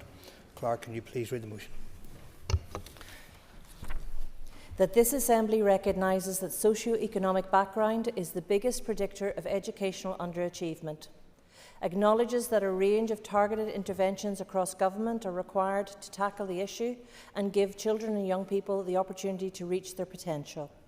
Welcomes the allocation of over 20 million from the Shared Island Fund to help tackle educational underachievement. regrets that the resulting RAISE programme's eligibility formula excludes many schools in some of the most deprived working class communities. Further regrets that, by design, this programme will not deliver based on objective need, and calls on the Minister of Education to replace the RAISE programme with a new programme which will target support to the schools and children that, based on objective evidence, need it most. Thank you. I call Pat Sheehan to move the motion. Thank you. The Business Committee has agreed to allow up to 1 hour 30 minutes for this debate. The proposer of the motion will have 10 minutes to propose and 10 minutes to wind. As an amendment has been selected and is published on the Marshal's list, the Business Committee has agreed that 15 minutes will be added to the total time for the debate. Please move the debate in the motion. Educationalists, experts and academics agree that poverty is the biggest predictor of educational underachievement. The issue with this RAISE programme is that it doesn't give poverty and deprivation the weight it deserves when determining what areas are eligible for funding and/or inclusion. I don't disagree with an area-based or locality-based approach to targeting educational disadvantage. Indeed, it was the First Start report that recommended that schools should be incentivised to work more collaboratively with the communities they serve. The difficulty is now we have a situation where less deprived and even some more affluent areas are due to be included within the programme, while children and young people in many deprived areas and working class communities are set to be excluded. Punishing poverty and rewarding wealth is how one school principal described the situation. As a party, we really welcomed the announcement of £20 million in much-needed funding for our education system from the Shared Island Unit, and the Minister deserves credit for identifying and securing new funding opportunities. However, in a system with such limited resources, we should be targeting any additional funding to where it is needed most, and unfortunately, that simply will not happen under the RAISE programme. Instead of targeting areas of deprivation, where we know educational underachievement persists and is most acute, the Education Minister has decided to spread this programme geographically and has used a flawed formula to determine eligibility. Electing to spread this scheme geographically will purposefully redirect much-needed resources away from where they are needed most. If the data is telling us where the need is, then that is where the resources and the associated interventions should go. I'm also concerned that the apparent over-reliance on GCSE data runs counter to the concept of early intervention. Using socio-economic background is a far more comprehensive predictor of educational underachievement in the long term, because it shapes the foundational conditions that influence a student's entire educational journey. The research in this area is crystal clear. It's not geography that is the best indicator of educational outcomes. Neither is it religion. Poverty and deprivation are the primary predictors of educational underachievement. And when we talk about poverty and deprivation in the context of our education system, we measure this by the level of free school meal entitlement. Using free school meal entitlement as a tried, tested and trusted indicator of socio-economic status. And while First Start did recommend that the Department explore the potential of using other indicators, research commissioned by the Department recommended that free school meal entitlement should not be replaced as the primary indicator of socio-economic disadvantage. The credibility of the RAISE programme and public confidence in the scheme was further eroded when a list of seemingly eligible schools was published on the Department of Education's website. The list has since been removed, but the appearance of a prep school which charges £5,000 per year in fees on that list as seemingly eligible for inclusion has done nothing at all for the credibility of the programme. The Minister must go back to the drawing board. What we need is a plan that will deliver based on objective need, a plan that will direct funding and target support to the children and to the communities that need it most. and a plan that ultimately the public can have confidence in. Officials were recently in front of the Education Committee and basically told us we didn't understand how the RAISE programme is supposed to work. In relation to the list of schools published on the department's website, which were deemed to have met the eligibility criteria for the RAISE programme, officials said that just being on that list does not mean that a school meets the eligibility criteria. Similarly, we were told that schools not on the published list were not necessarily excluded from the programme. Is it any wonder people are confused about how this programme is supposed to be administered and delivered? The Minister, I'm sure, will also have heard criticisms of the programme in the media from a number of school principals. These are principals of schools in some of the most deprived areas in the north, whose schools appear to fall outside the Minister's proposed geographical catchment areas. Are they confused also?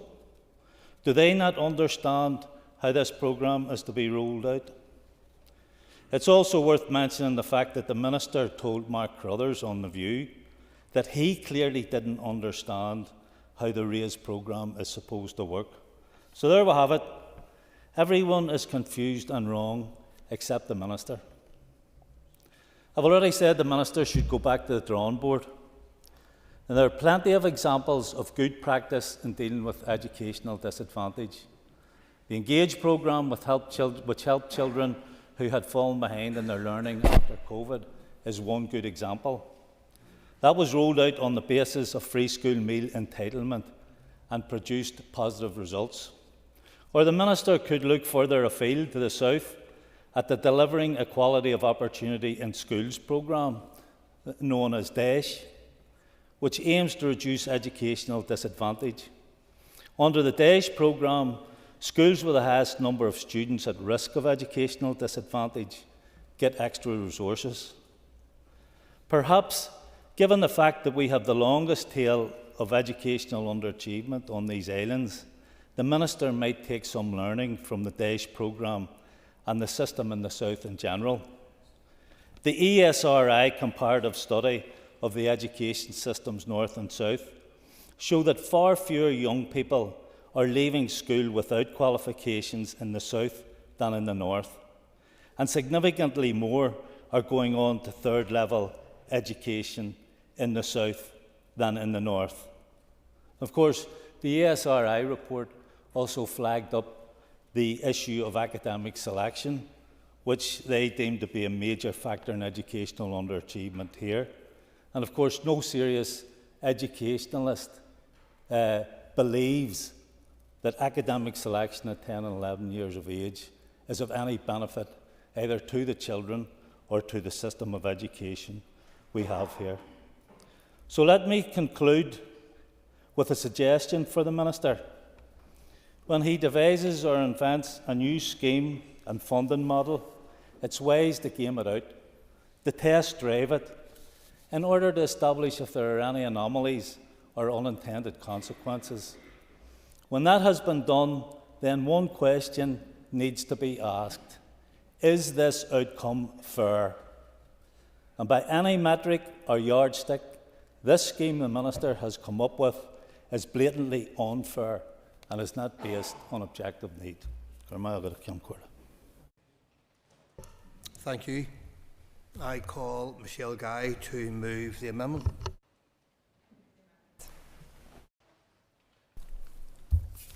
And thank you. You will have 10 minutes to propose the amendment and 5 minutes to wind. All other speakers will have 5 minutes. Michelle Guy. Thank you, Mr. Deputy Speaker. This is a really challenging motion because it asks us to endorse scrapping a £20 million programme that has the objective of reducing educational disadvantage. That's a massive ask, and it's one that we feel goes too far.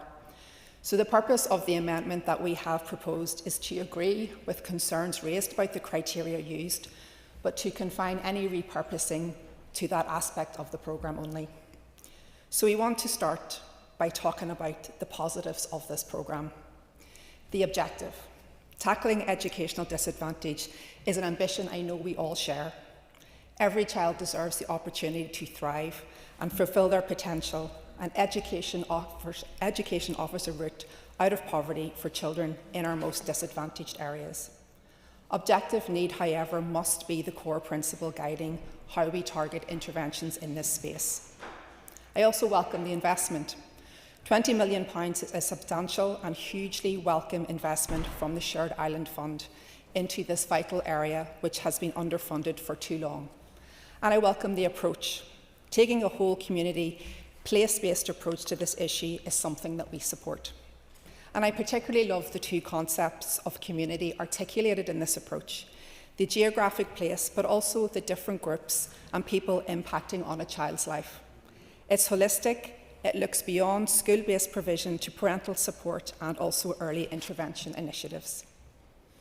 The baseline for educational inequalities in Northern Ireland is depressingly low. Evidence indicates that educational inequalities in Northern Ireland are wider than other parts of the UK and comparable OECD countries. So how do we find ourselves debating a motion to scrap a programme that is so badly needed? The answer is simple. The department produced and published a list of schools eligible to benefit from the scheme, and that list excluded schools from some of the most deprived wards in Northern Ireland. For a scheme with a focus on educational underachievement, it is more than reasonable to raise questions and express concerns about how the methodology resulted in that outcome. Now, the department has since removed this list, but it was unacceptable that the Minister ever endorsed such a reckless communication. It resulted in schools in my constituency, the same constituency as the Minister, Lagan Valley, being the target of ire and negativity in the media and in public discourse. These schools are not responsible for their inclusion on the list. They didn't receive a penny of funding from the RAISE programme, nor would they necessarily have done so. And the department knows this, because the RAISE programme is not about uplifting school budgets in selected localities. It is expressly about acknowledging that education doesn't start and end at the school gates. So publishing a list of schools at all was reckless, it was misleading, and it has called into question the integrity of the whole programme before it has barely started. This is too important an issue to have been so carelessly handled. Per communication aside, I am more than happy to highlight the positives and the potential of the RAISE programme, which is a product of the parent, executive-endorsed Fair Start report. I believe the RAISE programme has been faithful to the recommendation to develop a whole community and place-based focused approach. I've heard firsthand from stakeholders who have participated in initial engagement sessions, and they are excited about the potential of this programme to do good. But in other aspects, however, the department appears to have pivoted away from the express rationale of the expert panel. The expert panel envisaged a reducing educational disadvantage programme that would be focused, and I quote, on communities and families in the most disadvantaged areas. Their criteria, which has been used by the department, is complicated. And while we accept the very nature of educational disadvantage itself is complicated, we need to feel confident that funding is directed to the children and young people most impacted by the effects of socio-economic deprivation and experiencing the highest levels of educational underachievement. In Northern Ireland, free school meals entitlement is often used as an imperfect proxy for a child's socio-economic status or deprivation. The First Start report did highlight the limitations of using free school meals as a measure of disadvantage and went as far as commissioning research on this issue. But that independent review concluded that it would not currently recommend the department replace free school meals as their primary indicator of socio-economic disadvantage. So while the department are clearly attempting to be nuanced and reflect the complexity of educational attainment, we need a better understanding of what scrutiny and modelling the selection criteria has gone through. And more fundamentally, whether this is straying from the proposal that the programme should be targeted at the communities and families in the most disadvantaged areas. The briefings we have received to date have left us with more questions than answers around this. One of the many questions I am left with is about the use of educational attainment and why it plays such a prominent role in the ranking process, especially when the RAISE programme may focus on early intervention around early years. And in some localities, while the First Start report spoke itself of the need to tell a much broader story of success than attainment alone, which has too often focused solely on narrow measures such as GCSEs. If we look to equivalent programmes in Wales, Scotland and Ireland, Northern Ireland is an outlier in terms of the methodology for targeting adopted by RAISE. To reach the most deprived children, those programmes simply used established measures of deprivation. We are not opposed to innovation in terms of approach, but we need to have confidence that alternative approaches are robust and will deliver on objective need. The lack of clarity around the selection criteria also extends to how the RAISE programme will be implemented and success measured. For example, we have concerns again about the use of GCSE data as a key measure of success in areas where early years programmes have been implemented. The duration of the RAISE programme is just 2 years right now, but longer-term tracking is needed to measure the impact of early years interventions. The early stages of this programme's development have been weakened by the lack of transparency and scrutiny. If the Minister was confident in the approach he had overseen, then the opportunity was there to brief the Education Committee and Assembly early on and bring us along with the Department's thinking. But there is still an opportunity to do this. If, for example, the Minister can show us that the current selection criteria for RAISE has been co-designed with the Fair Start expert panel and is independently verified, then I think we would be happy to accept it. But we are still awaiting clarity around this. Too often, when the Minister faces legitimate challenge about his decision-making and the Department's performance, he has reflex not with a coherent defence of his decision, but with tenuous political attacks against the questioner. I think our education system, with the many challenges it faces, is too important to be used, or rather abused, as a political sledgehammer to wield against electoral rivals. Our people want more from us. Absolutely, we have different perspectives on some issues, but tackling educational underachievement must certainly be an issue that unites us. We want this programme to succeed. We want to see it transform the lives of children and young people. So I hope this motion with our amendment passes. Our ask, in short, is an urgent review of the criteria to ensure it is driven by objective need, and for the Minister to update the Education Committee and the Assembly on the actions he is taking to alleviate concerns about the programme. The programme has had a rocky start, but we have an opportunity now for a reset, to rebuild trust not only in the RAISE programme, but to reset how we work together to make it a success. Thank you. Thank you. Peter Martin.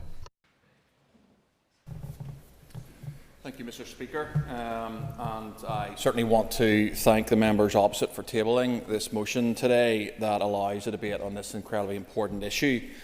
Members will know the passion I have for tackling educational underachievement and have had for a number of years. In fact, in 2016, my party was the first ever party in terms of the executive parties to publish research in this area with recommendations as to how to solve it.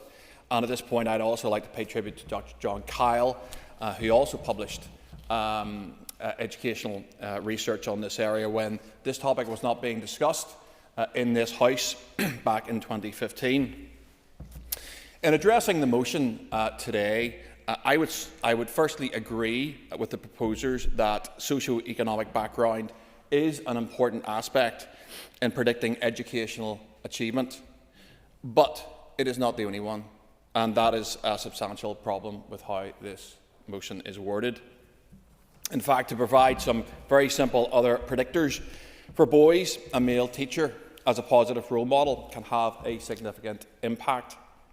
Another impact is the home environment in which a child is brought up, the level of engagement by parents in a child's education. Parental aspirations and attitudes also have massive impacts on a child's development and their eventual educational achievement. But we need to look at the actual data today to understand what is quite a complex issue. The Community Relations Council published some now fairly historical data, which I used when I was writing my report. In their research, they found that girls with a Chinese background on free school meals achieved an average 73.6 5 GCSEs, and boys from Northern Ireland not on free school meals at that point were achieving 58.6%. That's a very interesting message. And that message simply says that free school meals are not the only indicator in terms of educational achievement. My understanding is that the RHI's, I will indeed, the member for West Belfast. And thank the member for taking an intervention. First of all, we didn't say free school meals were the only indicator. What we said was the issue of social deprivation, economic and social deprivation, is the best indicator of educational outcomes. Members, an extra minute. Thank you. And look, I agree with the member that it is one of the predictors, but not the only one. RHI's is a place-based programme, and as members have already reflected, has come out of the Fair Start report, which was an excellent report chaired by Noel Purdy. In terms of the actual criteria used, and there has been some chat about that already this morning, there were 7 indicators used for the programme that were based on SOAs or super output areas. And these are, and it's worth reading this list out, free school meals entitlement, which has been referenced, the level of GCSE attainment in schools, pupil absence rates, which are very important in terms of educational outcomes, the prevalence of special educational needs, the number of crime and antisocial behaviours incidents in the area, a statistic which measured income deprivation affecting children, and another statistic which measured health deprivation and disability. And of that list, I would challenge either the proposers or the amenders of the motion which of those criteria they would leave out if they deemed them unworthy of inclusion. Because what RHI's is trying to do, and what we have done in the past sometimes, is simply attach funding to areas, very often with free school meals, or as the member has suggested, areas of economic deprivation. And we haven't been very sophisticated about how we have tried to target that funding. And I believe that this programme is simply becoming more sophisticated in getting the income or getting the intervention to the children who actually really need it. And for me, that's incredibly important. The phrase in the motion that by design this programme will not deliver on objective need, I believe, is erroneous. In fact, I think the opposite is true. I believe what RHI's is trying to do, and I commend the Education Minister for bringing this forward, and I'm really heartened. Anything, I think, and I hope members would agree with me in this chamber, anything that tries to address educational underachievement in Northern Ireland should be indeed welcomed.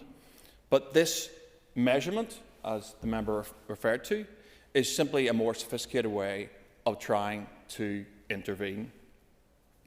And finally, to clear up one other misunderstanding, it's not a schools-based programme, but it is a community informed one. Schools may very well be part of the solution, but not exclusively so. Interventions could include programmes delivered through community groups, churches, or youth organisations.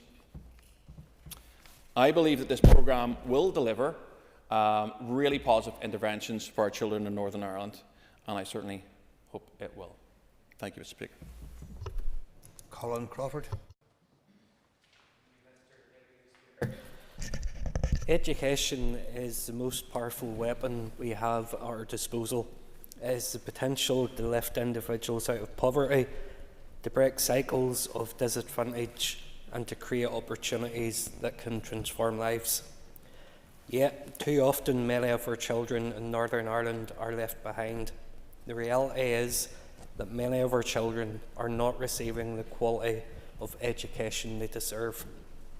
They are caught in a system that, despite our best intentions, fails to provide them with the support and resources they need to thrive. When we speak of educational underachievement, we are not just addressing numbers or statistics. We are discussing real lives. Children filled with potential who are being let down by a system that should empower them. The disparities in achievement among our students reveal a troubling truth. Not all our children are offered an equal chance to succeed. Education is the cornerstone of opportunity. It equips our children with the knowledge, skills and resilience needed to navigate an increasingly complex world. Yet, we face significant disparities in educational attainment, disparities that too often reflect broader social and economic inequalities. In our region, particularly in areas of socio-economic disadvantage, the ambition and potential of young people are stifled by barriers that should not exist in a society committed to fairness and progress. It is disheartening to see that many of our most vulnerable students struggle to achieve basic literacy and numeracy skills, leaving them ill-equipped to seize the opportunities that life offers. We must recognise that underachievement is often a symptom of deeper fundamental issues, which our previous speaker has went into detail. As members of this Assembly, it is our duty to confront these challenges with urgency and determination. Members, we must ask ourselves, why is it that children in certain areas consistently lag behind their peers? Why do socio-economic factors continue to dictate educational outcomes? These questions demand answers, and more importantly, they demand action. The Ulster Unionist Party will join with others in striving to ensure that all children receive the right support in the right way at the right time. But we also recognise that the Minister and his department need to review and adapt the provision as dictated by evidence provided. We would ask the Minister and his department to continually review this programme, to provide details of his defined outcomes, and to give an assurance to this Assembly that all monies will be spent well, ensuring that those pupils, schools, communities and other organisations who need the support most receive it in a timely manner. As leaders, educators and community members, we bear the responsibility to break down the barriers that hinder our young people's success. We must forge a path forward that prioritises their well-being and future. In conclusion, let us remember that every child in Northern Ireland deserves the opportunity to succeed. I will. For giving way, and I know normally I respond at the end of the debate, but there's a lot of points that are being raised, and I just wanted to pick up on one of them. The member indicated around social deprivation, and he's absolutely right, as is the proposer of the motion, as is those that have amended the importance of social deprivation. My colleague outlined that is also an important factor, one that is reflected in the criteria. But it is not, as Mr. Sheehan said, the best predictor when it comes to educational attainment and underachievement. A study in 2022, it was published, it was carried out by Dr. Aaron Early, Professor Miller, Dr. Dunn, Elizabeth Gorman. It's available to members. Yes, that study substantiated free school meals as an important factor, but it actually found that parental qualifications, particularly having a mother or father with no qualifications, were a greater predictor of attainment. So free school meals is not the best, and I'll elaborate on that further whenever I respond. But there are other factors that relate to educational underachievement and making sure that we get attainment. So the member's time is almost up, actually. Mr. Crawford. Apologies to the member. Thank you, Mr. Speaker, and thank the Minister for his intervention. Together we can address the issue of educational underachievement. Together we can address the issue of educational underachievement and build a brighter future for our children. Let us invest in their potential, because when our children thrive, our communities flourish. Thank you, Mr. Deputy Speaker. And thank you. Cara Hunter. Deputy Speaker, For too long, our children from the most deprived economic backgrounds have been failed by our education system. The reality of the grammar school versus secondary school divide means that those with the ability to give their children private tuition tend to do so. We already know from research, both at home and internationally, that the gap in attainment between those at the lowest end of socio-economic divide begin to lag behind their more affluent peers from an early age, and that gap only widens as their education progresses. The proposal of the RAISE programme is an intervention model to help lift those at risk of underachievement is a most welcome scheme, and I understand that the expert panel who have drafted this proposal have done so in good faith, seeking to tackle the problem within this jurisdiction. However, as echoed today around this chamber, there are serious questions that are apparent. How is it that a school that educates overwhelmingly middle-class children from aspirational, well-heeled, high-income homes have been designated for inclusion in this scheme, while some of our most struggling schools and challenged schools have not? It is still very unclear how this has happened. That a fee-paying prep school charging £5,000 a year in fees has been included, whilst a school in West Belfast with over 70% of students on school meals, it simply doesn't make sense. When doing research on this matter, I actually came across, there's some schools here, the West Winds in Newton Ards, which has 71% free school meals, and of course an area I used to previously represent around the Strabane area, Holy Cross College, has not been included with 35.3% free school meals. Universally, and as discussed here today, it is recognised that economic background is the single biggest determining factor for educational achievement and career prospects. Mr Deputy Speaker, as legislators, I think we have a responsibility to ensure that public funds are delivered on an objective need basis.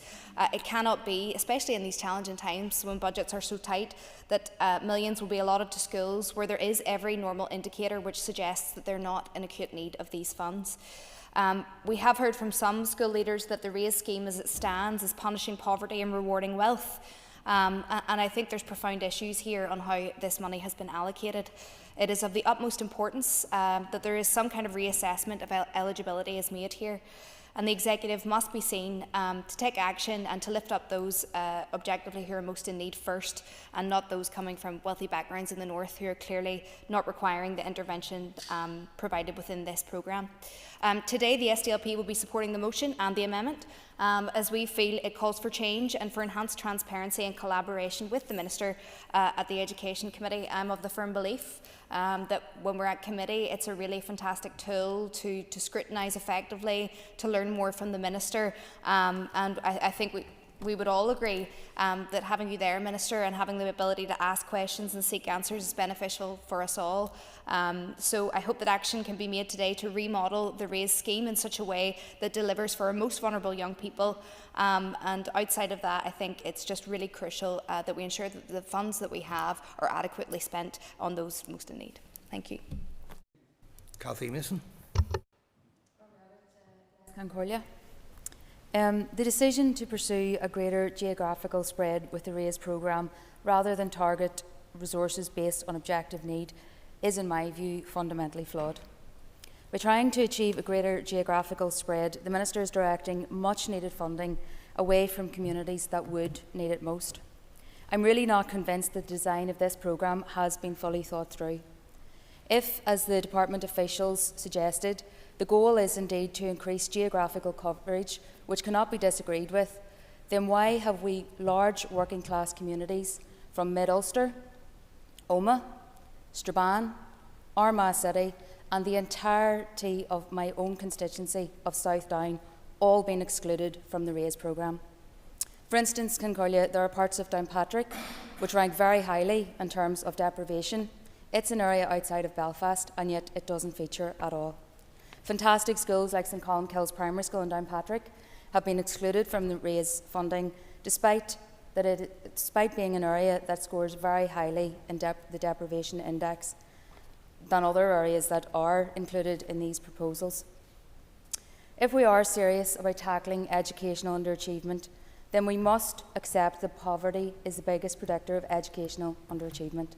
I don't think that has been fully accepted in the design of this programme. I also believe that there is an over-reliance on GCSE data in determining eligibility, and is deeply problematic and runs counter to the concept of early intervention. Time after time, we hear that early intervention is key. So if we are serious about improving the educational outcomes of all children, rather than just using buzzwords, the Department should work to invest in early intervention through our early years and primary level education to give children the very best start in life. I believe the Minister must go back to the drawing board with this. We need a plan that will deliver this investment based on objective need to target and support the children and the communities that need it most in order to promote the very best educational outcomes for all children. Thank you. We call Andy McMurray.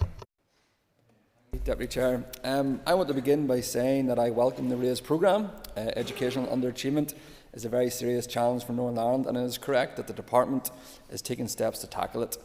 It is also appropriate to see the substantial amount of funding that has been set aside for this programme. The RAISE programme is an important step on the road to raising achievement for all learners in Northern Ireland, and there are many things that are good and excellent about it. Firstly, I am pleased to see that the programme broadly reflects the recommendations made by the expert panel on educational underachievement. Evidence-based interventions are effective interventions. I am always ready to support policies that are based on independent expert advice and high-quality evidence. Another positive about the RAISE programme is its whole community and place-based approach and its emphasis on community-based partnerships. The expert panel strongly recommended a place-based approach because it's an effective model that has been applied successfully within and outside Northern Ireland. This is based on two important insights. Firstly, that drivers of underachievement interact in unique ways in different places. And secondly, that underachievement cannot be tackled successfully without involving the wider community in which it is happening.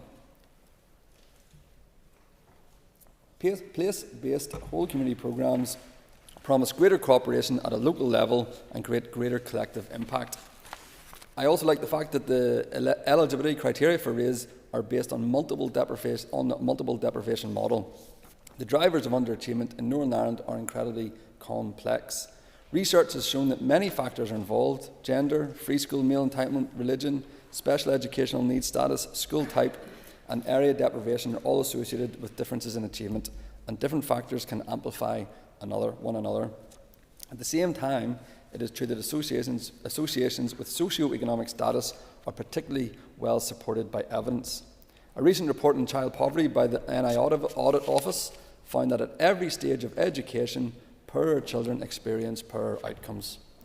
The NI Executive's Children and Young People strategy states that social disadvantage has the greatest single impact on educational attainment. The attainment gap between pupils in receipt of free school meals and other children also remains substantial, according to another NI Audit Office report. In light of this evidence, it is puzzling to see some very deprived areas excluded from the list of RAISE locations. For example, the list of RAISE areas includes not a single area in my constituency, South Down, nor the neighbouring Strangford constituency. This means that huge geographical area of South East Down is getting zero investment under this scheme. Newcastle, Downpatrick, Arglass, Kilkeel, Warrenpoint are areas within my constituency with high levels of deprivation compared to other areas of NI, and yet are currently excluded from the RAISE programmes. These areas also have high percentage of children in low-income households. As a whole, South Down ranks among the 5 constituencies with the highest percentage of child poverty in Northern Ireland. It is fantastic to see such a state-of-the-art programme implemented to benefit our children across Northern Ireland, and scrapping it outright would be an absolute shame and akin to throwing the baby out with the bathwater. Developing a whole new programme would further delay the support our children in the most deprived areas so urgently need to thrive. I can't support this. But it does seem to me that the eligibility formula may need some tweaking in its current form. In its current form, the resulting allocation doesn't seem very equitable. I would therefore call on the Minister to urgently review the criteria for targeting the RAISE programme. These criteria must ensure that funding is directed to benefit the children and young people who are most impacted by socio-economic deprivation and who experience the highest level of underachievement. Eligibility must be based on objective need. Thank you. Harry Carroll. The Minister has failed to explain his rationale for using new methodologies to define, identify and measure deprivation and educational underachievement. And under the new RHI indicators, we see grammar schools and fee-paying schools and list of those eligible for funding. It's notable that the indicative list of eligible schools, which included 40 grammar schools and a prep school, as has been said, now appears to be gone from the DE website. To put it mildly, this suggests that serious discomfort and a lack of confidence in the methodology used to identify the schools, or to put it bluntly, I think the Minister has a bit of egg on his face. There's no doubt that some pupils in grammar and maybe even fee-paying schools may experience poverty. Some may be even eligible for free school meals. But despite what the Minister says, RHI is not about simply extending funding to more schools and more communities. Fundamentally, this is an initiative to tackle deprivation and to seize grammar and fee-paying schools eligible for funding. Schools including the third most affluent school in the north, where just 4% of pupils are eligible for free school meals. It also happens to be in the Minister's constituency. At the same time, schools like Bunskull, Slivagiv, in my constituency, where 60% of pupils are entitled to free school meals, are ineligible. Square that circle, please. This seems totally counterintuitive for a programme that aims to tackle educational underachievement and deprivation. Free school meals uptake is not a perfect indicator of deprivation, but it has worked well for some time.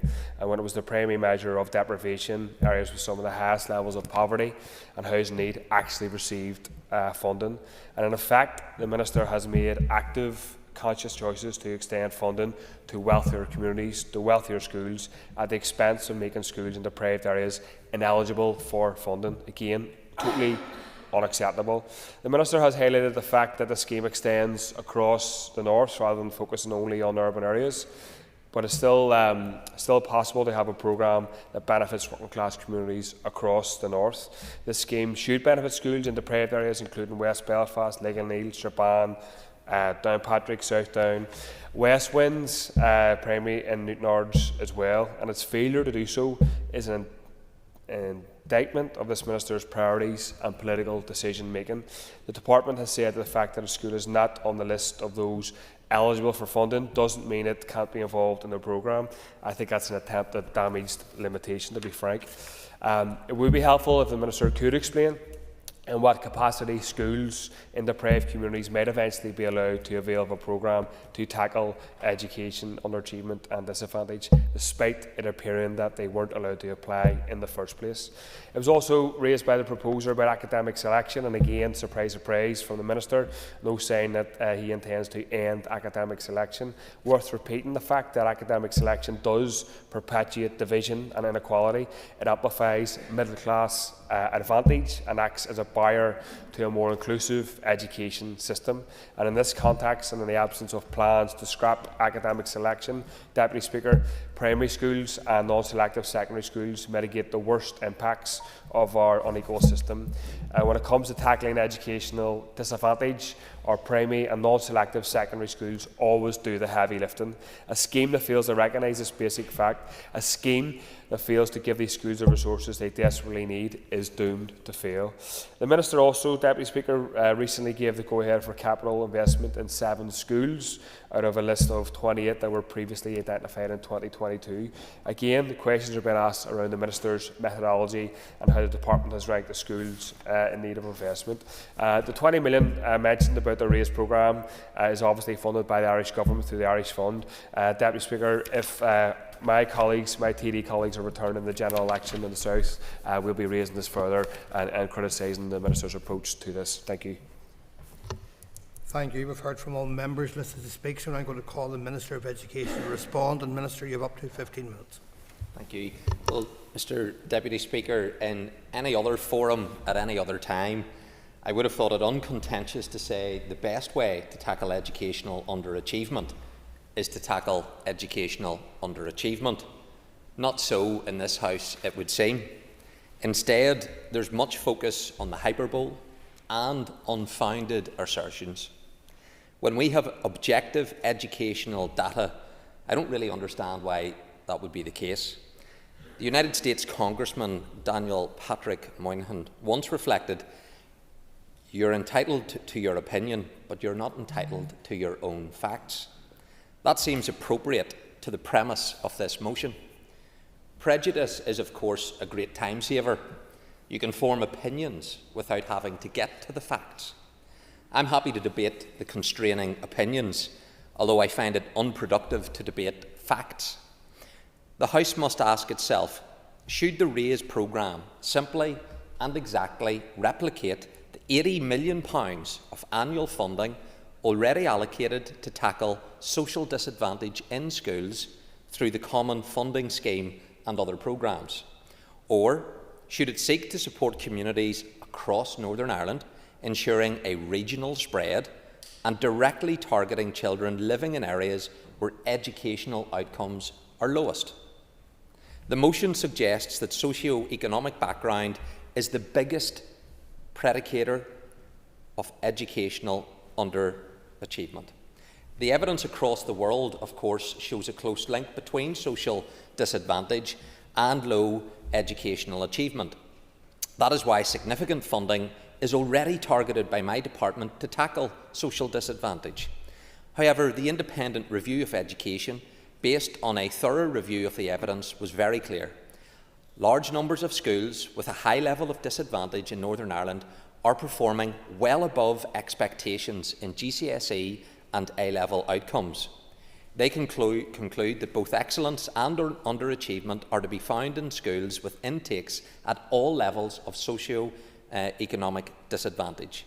They are not alone in this conclusion. PISA, a major international study, tells a similar story, concluding that the gap in achievement between pupils from the most advantaged backgrounds in Northern Ireland and those from less socio-economical advantaged homes was significantly smaller than the average across OECD countries. So, Mr Deputy Speaker, in this context, isn't it therefore the best assessment of educational underachievement to look at actual evidence of educational underachievement? Ideally, we would look at this across assessment at key stages 1, 2 and 3, as well as GCSE. Unfortunately, in recent years, we only have data at GCSE level. Members know the reason why. In recent weeks, I have reminded schools that there is a statutory requirement that they provide such information at key stage 1, 2 and 3. To be clear, that's not my requirement. It is a requirement set out in law, potentially enforceable by the courts. But we do have GCSE and A-level results to enable us to analyse educational performance. Should we not use this data to target those areas with the lowest outcomes? Is this not entirely objective and sensible? Higher levels of qualification are strongly associated with better prospects in the labour market and in lifetime earnings. Individuals achieving 5 or more good GCSEs, including English and Maths, as their highest qualification are estimated to have a lifetime productivity gains worth of around £100,000 on average compared to those with lower or no qualifications. Are interventions not needed to tackle directly poor educational attainment? And I remind the House too that free school meals entitlement is simply a proxy for socio-disadvantage. And like all proxy measures, as every member who has spoken about free school meals has said, it's not perfect. Socio-economic disadvantage is a complex, multifaceted concept. Free school meal entitlement is tied to only one domain: household income. As it is based on benefit claims, children from families who narrowly miss out in terms of the cut-off for benefits, the working poor, may experience similar or greater levels of deprivation than some children who are receiving free school meals. In addition, many families who are eligible do not apply and may be missing from the estimates. The RAISE programme is designed to use wide-ranging measures of social disadvantage to identify eligible areas and then pinpoint investment using education attainment data. So, returning to RAISE itself, let's focus on the facts, because facts, after all, are far more stubborn things than I can be. Fact 1. RAISE is a community-informed education programme, not a school-based programme. It therefore targets areas, not schools. It aims to promote a whole community approach to education through place-based partnerships. It will fund interventions to improve educational outcomes for children and young people living in areas of disadvantage through joint working across communities, schools, government and the community and voluntary sectors. It's not more of the same or simply meant to replicate the £80 million per year directed to schools to tackle socio-economic disadvantage. Rather, it was explicitly designed to be a place-based approach to education, the need for which was highlighted by the Fair Start panel. Fact 2. The criteria to select the raised localities was data-informed, with all areas having to meet a threshold of need evidenced in factors such as free school meal entitlement, educational outcomes and special educational needs. Fact 3. No funding has yet been allocated to any school or community partner through RAISE. Any commentary on schools, and I've heard it from some members in this chamber that have said schools have got funding, is wrong, or that they will receive funding is completely inaccurate and it's premature. Fact 4. A period of co-design is underway in advance of any funding decisions. Locality reference groups will be established in each of the RAISE areas. This group will listen to, discuss, reflect on and reach consensus on a strategic plan for each area. Ultimately, my department will fund local plans that 1. Identify the need for investment, 2. Develop evidence-based interventions, 3. Design a collaborative approach to delivery and 4. Clearly measure impact. The Chairman wanted an intervention. I thank the Minister for giving way, and I welcome the reassurances that it's not a school-based programme, and we received those from your officials at committee as well. Would the Minister accept, however, that publishing a list of schools has created confusion? It has created a misunderstanding around how the programme will operate, and that the Department now needs to do some work to reset that balance and maybe improve the communications in relation to this programme? Well, I certainly think in publishing the list, the member excluded, some members used it to exploit a particular approach that they have in education, and I've heard it today around grammar schools and that particular focus. So in publishing the list, it certainly gave an opportunity, and some members exploited it to make a particular point. So I've addressed the issue around the publication of that list. I've said in this speech, no school has received funding. Not one school has received any funding. So when Ms Hunter referred to taking money off the poor to give to the wealthy, wrong. Mr Carroll referenced schools that had got funding in my constituency, wrong. They'll not correct the record, I'm sure, but facts are not debatable. You're entitled to your opinion, but the facts speak to themselves. I'll maybe give way when I make some progress. In terms of the methodology, in the current extremely challenging financial climate, as Mr Sheehan rightly recognised, I am delighted to have secured £20 million of additional investment for communities in Northern Ireland through the Shared Island Fund. Much has been made regarding the selection methodology for the programme. The approach taken by my department, as I've said, was data-led, it's robust and objectively designed and delivered. There were 3 key elements in the methodology. Firstly, the aim to have a regional programme and therefore to invest in communities right across Northern Ireland.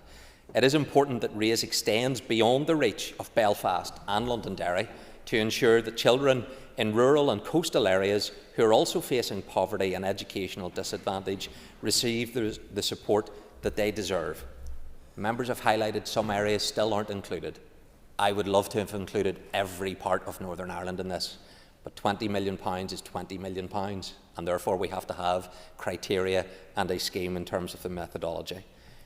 But due to the population size and the level of disadvantage, can I assure those members that represent Belfast and Londonderry, it will remain the most significant beneficiary of the RAISE programme. 39% of pupils identified by RAISE come from these 2 areas, despite being only 26% of the Northern Ireland population. Yet it's vital that we address the massive challenges faced by some smaller, remoter parts of the country. There are persistent patterns of rural underperformance that have been overlooked. Secondly, the programme used a broad range of indicators to identify localities that are experiencing high levels of educational underachievement.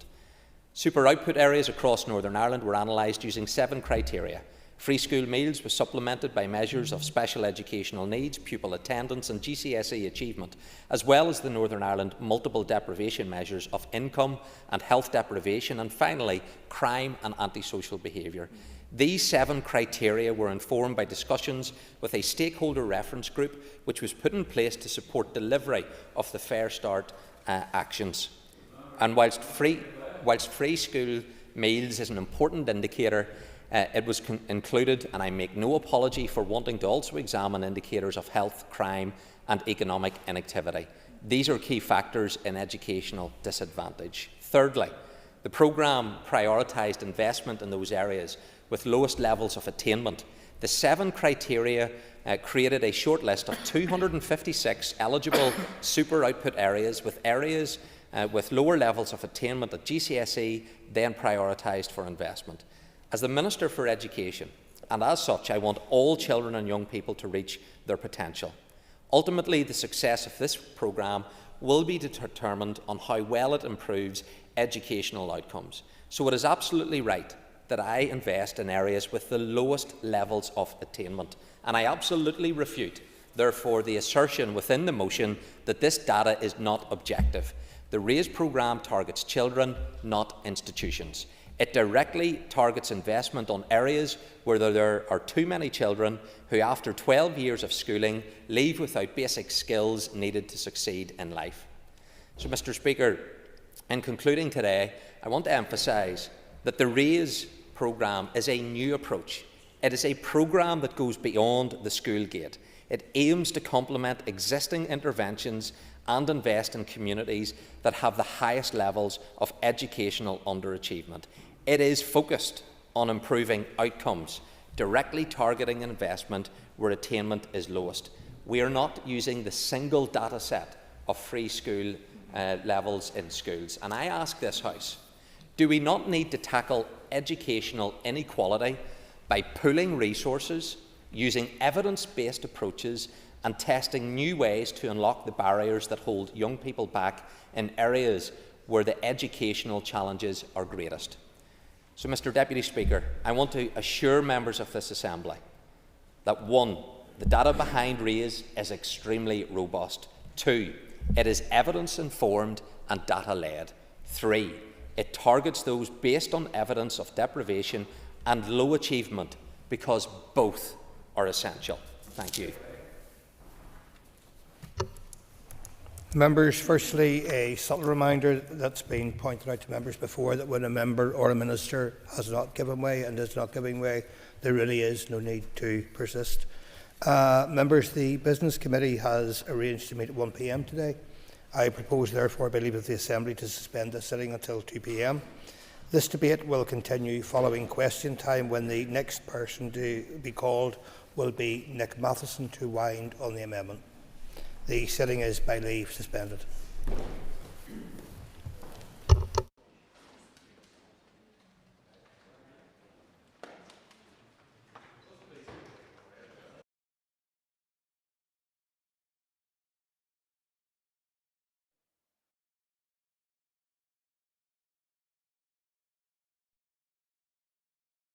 Assembly Chamber. Sound.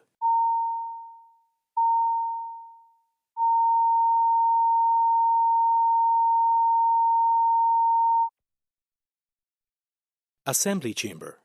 Sound.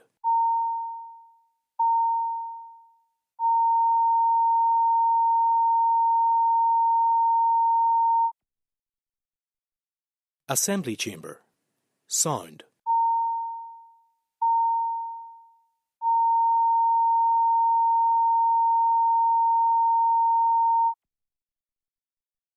Assembly Chamber. Sound.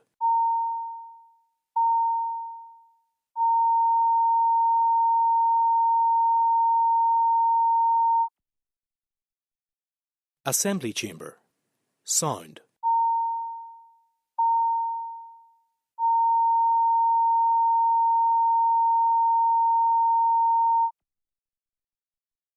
Assembly Chamber. Sound.